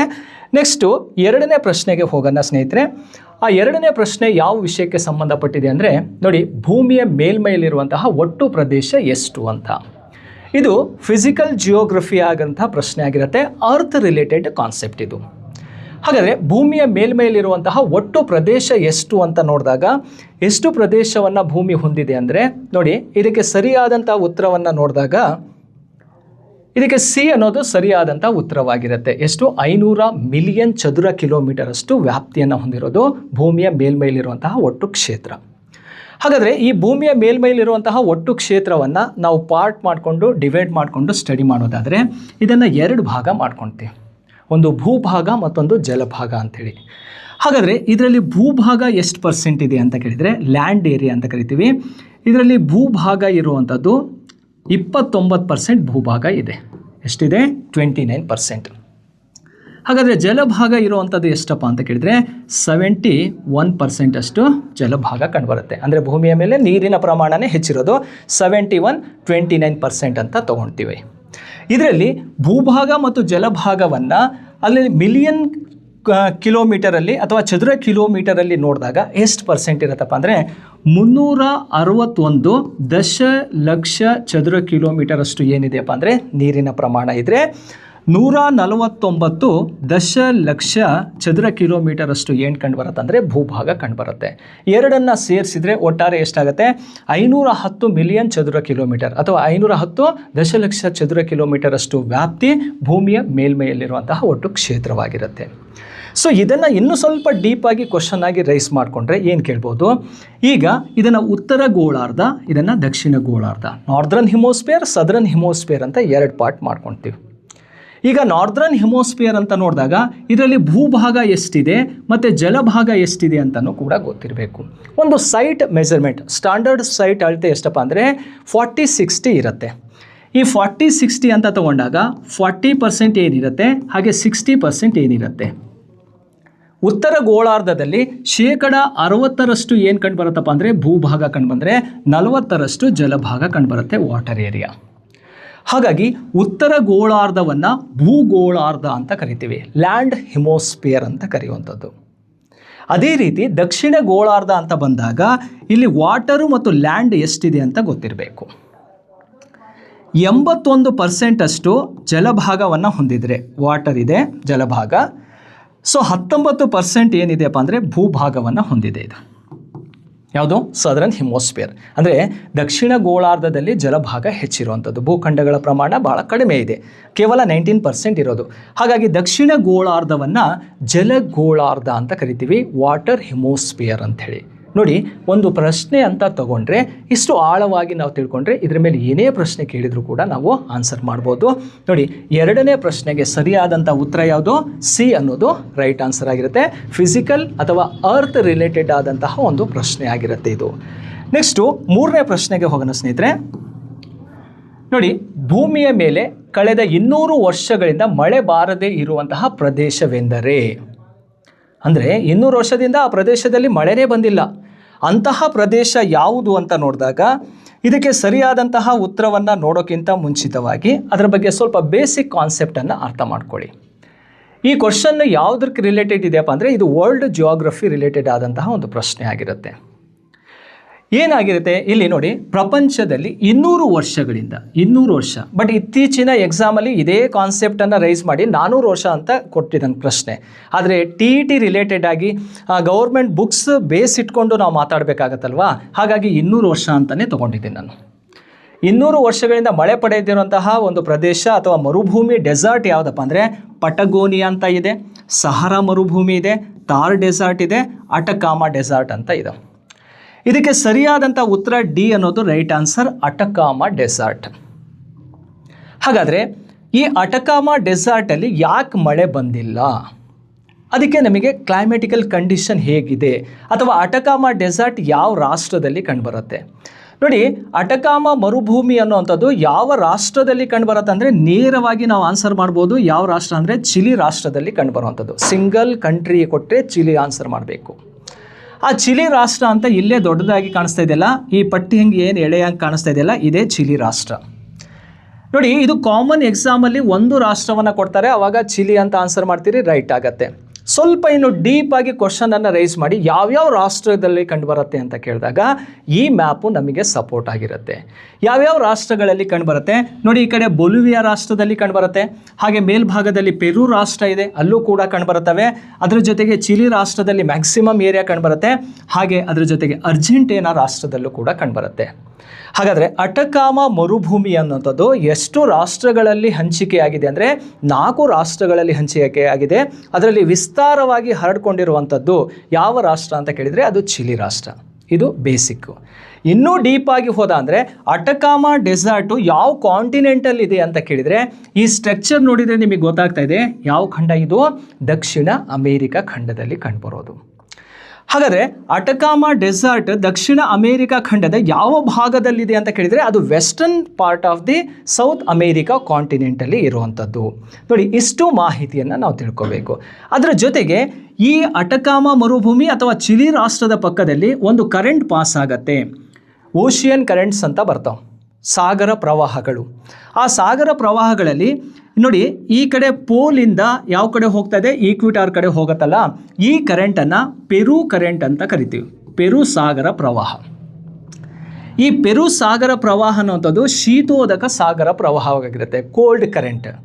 ಈ ಕೋಲ್ಡ್ ಕರೆಂಟ್ ಇಲ್ಲಿಂದ ಹೋಗ್ತಾ ಇರೋದ್ರಿಂದ ಯಾವಾಗಲೂ ಕೋಲ್ಡ್ ಕರೆಂಟಲ್ಲಿ ಏನಿರೋದಿಲ್ಲಪ್ಪ ಅಂದರೆ ಮಾಯ್ಶ್ಚರ್ ಇರಲ್ಲ, ಏರಲ್ಲಿ ಗಾಳಿ ತೇವಾಂಶ ಇರಲ್ಲ. ತೇವಾಂಶ ಇಲ್ಲ ಅಂದರೆ ಕ್ಲೌಡ್ ಫಾರ್ಮೇಷನ್ ಆಗಲ್ಲ, ಕ್ಲೌಡ್ ಫಾರ್ಮೇಷನ್ ಆಗಿಲ್ಲ ಅಂದರೆ ಪ್ರೆಸಿಪಿಟೇಷನ್ ಆಗಲ್ಲ, ಅಂದರೆ ಮಳೆ ಬೀಳಲ್ಲ. ಮಳೆ ಬೀಳಿಲ್ಲ ಅಂದರೆ ಆ ಭಾಗದಲ್ಲಿ ಏನಾಗುತ್ತೆ, ಡೆಸರ್ಟ್ ಆಗಿ ಕನ್ವರ್ಟ್ ಆಗ್ತಾ ಇರುತ್ತೆ. ಹಾಗಾಗಿ ಕೋಲ್ಡ್ ಕರೆಂಟ್ ಎಫೆಕ್ಟಿಂದನೂ ಕೂಡ ಇಲ್ಲಿ ಡೆಸರ್ಟ್ ಆಗಿರೋದನ್ನು ನೋಡ್ತೀವಿ. ಹಾಗಾಗಿ 200 ವರ್ಷಗಳಿಂದ ಮಳೆ ಬಾರದೇ ಇರುವಂತಹ ಪ್ರಪಂಚದ ಪ್ರಮುಖ ಮರುಭೂಮಿ ಯಾವುದಂದರೆ ಅಟಕಾಮ ಡೆಸರ್ಟ್ ಅನ್ನುವಂಥದ್ದು. ಕ್ಲಿಯರ್? ಇದು ಆನ್ಸರ್ ಅನ್ನೋದು ಫಿಕ್ಸ್ ಆಯಿತು ನಮಗೆ. 3ನೇ ಪ್ರಶ್ನೆಗೆ ಡಿ ರೈಟ್ ಆನ್ಸರ್. ಹಾಗಾದರೆ ಥಾರ್ ಡೆಸರ್ಟ್ ಎಲ್ಲಿ ಕಂಡುಬರುತ್ತೆ? ಥಾರ್ ಡೆಸರ್ಟ್ ಇರೋದು ಭಾರತ ಮತ್ತು ಪಾಕಿಸ್ತಾನದಲ್ಲಿ ಹಂಚಿಕೆಯಾಗಿರುವಂತಹ ಒಂದು ಮರುಭೂಮಿ. ಇದನ್ನು ಇಂಡಿಯನ್ ಗ್ರೇಟ್ ಡೆಸರ್ಟ್, ಭಾರತದ ಮಹಾ ಮರುಭೂಮಿ ಅಂತಲೂ ಕೂಡ ಕರಿತೀವಿ. ಈ ಒಂದು ಡೆಸರ್ಟ್ ಭಾರತದಲ್ಲಿ ಗುಜರಾತ್, ರಾಜಸ್ಥಾನ್, ಪಂಜಾಬ್, ಹರಿಯಾಣ 4 ರಾಜ್ಯಗಳಲ್ಲಿ ಕಂಡುಬರುತ್ತೆ. ನಮಗೆ ಒಂದೇ ರಾಜ್ಯ ಗೊತ್ತಿರುವಂಥದ್ದು, ಯಾವ ರಾಜ್ಯ? ರಾಜಸ್ಥಾನ ಅಂತ ಆನ್ಸರ್ ಮಾಡ್ತೀವಿ, ಯಾಕಂದರೆ ಮ್ಯಾಕ್ಸಿಮಮ್ ಏರಿಯಾ ಇರೋದು ರಾಜಸ್ಥಾನದಲ್ಲಿ. ಅದನ್ನು ಬಿಟ್ಟು ಗುಜರಾತಲ್ಲೂ ಇದೆ, ಪಂಜಾಬಲ್ಲೂ ಇದೆ, ಹರಿಯಾಣದಲ್ಲೂ ಕೂಡ ಗಡಿ ಹಂಚ್ಕೊಂಡಿರೋದನ್ನು ನೋಡ್ತೀವಿ. ಥಾರ್ ಡೆಸರ್ಟ್ ಅನ್ನುವಂಥದ್ದು ಇಂಡಿಯನ್ ಗ್ರೇಟ್ ಡೆಸರ್ಟ್ ಕಂಡುಬರುವಂಥದ್ದು. ರೈಟ್. ನೆಕ್ಸ್ಟು ಸಹರಾ ಮರುಭೂಮಿ ಇಂಪಾರ್ಟೆಂಟ್ ಏನು? ಇದು ಪ್ರಪಂಚದಲ್ಲೇ ಅತಿ ದೊಡ್ಡ ಉಷ್ಣ ಮರುಭೂಮಿ ಅಂತ ಕರಿತೀವಿ. ವರ್ಲ್ಡ್ ಲಾರ್ಜೆಸ್ಟ್ ವಾರ್ಮ್ ಡೆಸರ್ಟ್ ಯಾವುದಪ್ಪ ಅಂದರೆ ಅದು ಸಹರಾ ಮರುಭೂಮಿ ಆಗಿರುವಂಥದ್ದು, ಇದು ಗೊತ್ತಿರಬೇಕು. ಪಟಗೋನಿಯಾ ಡೆಸರ್ಟು ಕೂಡ ಅರ್ಜೆಂಟೀನಾ ರಾಷ್ಟ್ರ ಭಾಗದಲ್ಲಿ ಕಂಡುಬರುತ್ತೆ. ನೋಡಿ, ಇಷ್ಟು ಡೆಸರ್ಟ್ ರಿಲೇಟೆಡ್ ಕಾನ್ಸೆಪ್ಟು ಕೂಡ ನಮಗೆ ಕ್ಲಿಯರ್ ಆಯಿತು. 3ನೇ ಪ್ರಶ್ನೆಗೆ ಡಿ ಅನ್ನೋದು ಸರಿಯಾದಂಥ ಉತ್ತರವಾಗಿರುತ್ತೆ. ನೆಕ್ಸ್ಟ್ ಕ್ವಶನ್ ಯಾವುದಕ್ಕೆ ಸಂಬಂಧಿಸಿದೆ ಅಂತ ನೋಡೋಣ. ನೋಡಿ, ಗಲ್ಫ್ ಸ್ಟ್ರೀಮ್ ಉಷ್ಣಸಾಗರ ಪ್ರವಾಹ ಮತ್ತು ಲ್ಯಾಬ್ರಡಾರ್ ಶೀತಸಾಗರ ಪ್ರವಾಹಗಳು ಸಂಧಿಸುವ ಪ್ರದೇಶದಲ್ಲಿ ಕಂಡುಬರುವ ಮೀನುಗಾರಿಕಾ ಪ್ರದೇಶ ಯಾವುದು? ಈ ಪ್ರಶ್ನೆಗೆ ಏನು ಹೇಳೋಕ್ಕೆ ಇಂಪಾರ್ಟೆಂಟ್ ಯಾವುದ್ರ ಬಗ್ಗೆ ಹೇಳ್ತಪ್ಪ ಅಂದರೆ ಫಿಶರಿ ರಿಲೇಟೆಡ್ ಆಗಿ ಮಾತಾಡ್ತಾ ಇರುವಂಥದ್ದು, ಅಂದರೆ ಮೀನುಗಾರಿಕಾ ಪ್ರದೇಶದ ಬಗ್ಗೆ ಇದು ಮಾಹಿತಿಯನ್ನು ಕೊಡ್ತಾ ಇರುವಂಥದ್ದು. ಏನು ಮೀನುಗಾರಿಕಾ ಪ್ರದೇಶ? ಇಲ್ಲಿ 2 ಕರೆಂಟ್ಸನ್ನು ನೋಡ್ತೀವಿ. ಭೂಮಿ ಮೇಲೆ 2 ಸಾಗರ ಪ್ರವಾಹಗಳು ಕಂಡುಬರ್ತಾವೆ. ಯಾವ ರೀತಿ ಸಾಗರ ಪ್ರವಾಹಗಳಂದರೆ, ಈಗ ಸಮಭಾಜಕ ವೃತ್ತ ಭಾಗದಲ್ಲಿ ಯಾವಾಗಲೂ ಕೂಡ ಹೈ ಟೆಂಪ್ರೇಚರ್ ಇರುತ್ತೆ. ಹೈ ಟೆಂಪ್ರೇಚರ್ ಇರೋದ್ರಿಂದ ಇಲ್ಲಿನ ಸರ್ಫೇಸ್ ವಾಟರ್ ಯಾವಾಗಲೂ ವಾರ್ಮ್ ವಾಟರು ಆಗಿರುತ್ತೆ, ಬಿಸಿನೀರಾಗಿರುತ್ತೆ. ಅದೇ ಈ 2 ಪೋಲ್ಗಳಲ್ಲೂ ಕೂಡ ಟೆಂಪ್ರೇಚರ್ ಲೋ ಇರೋದ್ರಿಂದ ಕೋಲ್ಡ್ ವಾಟರ್ ಇರುತ್ತೆ. ಸಮಭಾಜಕ ವೃತ್ತದಿಂದ ಧ್ರುವದ ಪ್ರದೇಶದ ಕಡೆ ಸಾಗರದ ಮೇಲ್ಮೈ ನೀರು, ಓಷಿಯನ್ ಸರ್ಫೇಸ್ ವಾಟರ್ ಏನಾಗತ್ತಪ್ಪ ಅಂದರೆ ಮೂವ್ ಆಗುತ್ತೆ. ಆ ಓಷಿಯನ್ ಸರ್ಫೇಸ್ ವಾಟರ್ ಮೂವ್ ಆಗೋದು ಎಲ್ಲಿಂದ? ಈಕ್ವಿಟಾರಿಂದ ಯಾವ ಕಡೆ ಹೋಗ್ತಾ ಇದೆ? ಪೋಲ್ ಕಡೆ ಹೋಗ್ತಾ ಇದೆ. ಆದ್ದರಿಂದ ಈ ಸಾಗರ ಪ್ರವಾಹವನ್ನು ಉಷ್ಣೋದಕ ಸಾಗರ ಪ್ರವಾಹ ಅಂತ ಕರಿತೀವಿ. ಉಷ್ಣೋದಕ ಸಾಗರ ಪ್ರವಾಹ ಅಂತ. ಕ್ಲಿಯರಾ? ಸಾಗರ ಪ್ರವಾಹ. ಅದೇ ಈ ಪೋಲಲ್ಲಿರುವಂಥ ಕೋಲ್ಡ್ ವಾಟರ್ ಈಕ್ವಿಟಾರ್ ಕಡೆ ಫ್ಲೋ ಆಗುತ್ತೆ, ಹರ್ಕೊಂಬರುತ್ತೆ. ಸೊ ಇದನ್ನು ಏನಂತ ಕರಿತೀವಿ, ಶೀತೋದಕ ಸಾಗರ ಪ್ರವಾಹ ಅಂತಲೇ ಕರಿತೀವಿ. ಇದು 2 ರೀತಿ ಕರೆಂಟ್ಸು ಮೂವ್ಮೆಂಟ್ ಆಗ್ತಾ ಇರುತ್ತೆ. ಈಗ ನೋಡಿ, ಯಾವಾಗಲೂ ಕೂಡ ವಾರ್ಮ್ ಕರೆಂಟ್ ಮತ್ತು ಕೋಲ್ಡ್ ಕರೆಂಟ್. ಈ ವಾರ್ಮ್ ಕರೆಂಟ್ ಏನಿರ್ತಾರೆ, ಬಿಸಿನೀರು ಇರುತ್ತಲ್ಲ, ಸರ್ಫೇಸಲ್ಲಿ ಮೂವ್ ಆಗುತ್ತೆ, ಅಂದರೆ ಮೇಲ್ಗಡೆನೇ ಹರ್ಕೊಂಡು ಹೋಗುವಂಥದ್ದು. ಅದೇ ತಣ್ಣಗಿರುವಂಥ ನೀರು ಸಬ್ ಸರ್ಫೇಸಲ್ಲಿ ಮೂವ್ ಆಗುತ್ತೆ, ಅಂದರೆ ಕೆಳಮುಖವಾಗಿ ಹರಿಯುತ್ತೆ. ಈ ರೀತಿ ಕೆಳಮುಖವಾಗಿ ಹರಿದು ಈ ಕಡೆಯಿಂದ ವಾರ್ಮ್ ಕರೆಂಟ್ ಬರುತ್ತೆ, ಈ ಕಡೆಯಿಂದ ಕೋಲ್ಡ್ ಕರೆಂಟ್ ಬರುತ್ತೆ. ಅವು ವಾರ್ಮ್ ಕರೆಂಟ್ ಏನಾಗುತ್ತಪ್ಪ ಅಂದರೆ ಕೋಲ್ಡ್ ಕರೆಂಟ್ ಜಾಗದಲ್ಲಿ ಹೋಗಿ ಕೋಲ್ಡ್ ಕರೆಂಟ್ ಮೇಲಕ್ಕೆ ಬರೋಕ್ಕೆ ಸ್ಟಾರ್ಟ್ ಆಗುತ್ತೆ. ಮೇಲಕ್ಕೆ ಬಂದಾಗ ಕೆಳಗಡೆ ಇರುವಂಥ ಸಾಗರ ತಳದಲ್ಲಿರುವಂತಹ ಅಥವಾ ಸಮುದ್ರ ತಳದಲ್ಲಿರುವಂತಹ ನ್ಯೂಟ್ರಿಯೆಂಟ್ ಅಂದರೆ ಪೋಷಕಾಂಶಗಳು ಮೇಲ್ ಬರೋಕ್ಕೆ ಸ್ಟಾರ್ಟ್ ಆಗುತ್ತೆ. ಆ ಮೇಲ್ ಬಂದಾಗ ಆ ಜಾಗದಲ್ಲಿ ಆ ಮೀನು ಅವುಗಳನ್ನು ತಿನ್ನೋದಕ್ಕೆ ಹೆಚ್ಚು ಮೀನು ಅಲ್ಲಿ ಕಂಡು ಬರ್ತವೆ. ಆ ಪ್ರದೇಶವನ್ನು ಏನಂತ ಕರಿತೀವಿ ನಾವು, ಫಿಶರಿ ಏರಿಯಾ ಅಂತಲೇ ಕರಿತೀವಿ.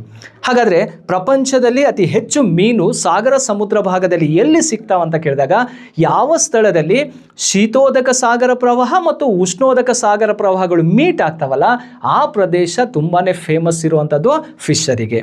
ಇಲ್ಲಿ ಕೊಟ್ಟಿದ್ದಾರೆ, ಒಂದು ವಾರ್ಮ್ ಕರೆಂಟ್ ಇದೆ ಗಲ್ಫ್ ಸ್ಟ್ರೀಮ್ ಅಂತೇಳಿ, ಕೋಲ್ಡ್ ಕರೆಂಟ್ ಇದೆ ಲ್ಯಾಬ್ರಿಡಾರ್ ಅಂಥೇಳಿ. ಹಾಗಾದರೆ ಇವೆರಡೂ ಸಂಧಿಸುವಂತಹ ಪ್ರದೇಶ ಯಾವುದಪ್ಪ ಅಂದರೆ ಅದು ಗ್ರಾಂಡ್ ಬ್ಯಾಂಕ್ ಅಂಥೇಳಿ ಕರಿತೀವಿ. ಈ ಗ್ರಾಂಡ್ ಬ್ಯಾಂಕ್ ಪ್ರದೇಶ ಇದೆಯಲ್ಲ, ಎಲ್ಲಿದೆ ಅಂತ ಕೇಳಿದಾಗ ಅಮೇರಿಕ ಭಾಗದಲ್ಲಿ ಕಂಡುಬರುವಂತಹ ಒಂದು ಪ್ರದೇಶವಾಗಿರುತ್ತೆ. ಅಲ್ಲಿ ಗಲ್ಫ್ ಸ್ಟ್ರೀಮು ಮತ್ತು ಲ್ಯಾಬ್ರಿಡಾರ್ ಎರಡೂ ಕೂಡ ಮೀಟ್ ಆಗುತ್ತೆ. ಸೊ ಈ ಮಾಹಿತಿ ನಿಮಗೆ ಕ್ಲಿಯರಾಗಿ ಅರ್ಥ ಆಗಬೇಕಂದ್ರೆ ಮ್ಯಾಪಲ್ಲಿ ತೋರಿಸ್ತೀನಿ. ಮತ್ತೊಂದು ನೋಡಿಬಿಡಿ, ಡಗರ್ ಬ್ಯಾಂಕ್ ಅಂತ ಇದೆ, ಹೊನ್ಸು ಮತ್ತು ಹೊಕೊಯ್ಡೋ ಅಂತ ಇದೆ. ಕೇಳಿರುವಂಥ 4ನೇ ಪ್ರಶ್ನೆಗೆ ಸರಿಯಾದಂಥ ಉತ್ತರ ಯಾವುದು, ಎ ಅನ್ನೋದು ಸರಿ ಉತ್ತರ. ಹಾಗಾದರೆ ಇನ್ನು ಉಳಿದಂಥ ಕಾನ್ಸೆಪ್ಟು ಕೂಡ ನಮಗೆ ಅರ್ಥ ಆಗಬೇಕಲ್ಲ, ಅದನ್ನು ನಾವು ಮ್ಯಾಪಲ್ಲಿ ಕ್ಲಿಯರ್ ಮಾಡ್ಕೊಳ್ಳೋಣ.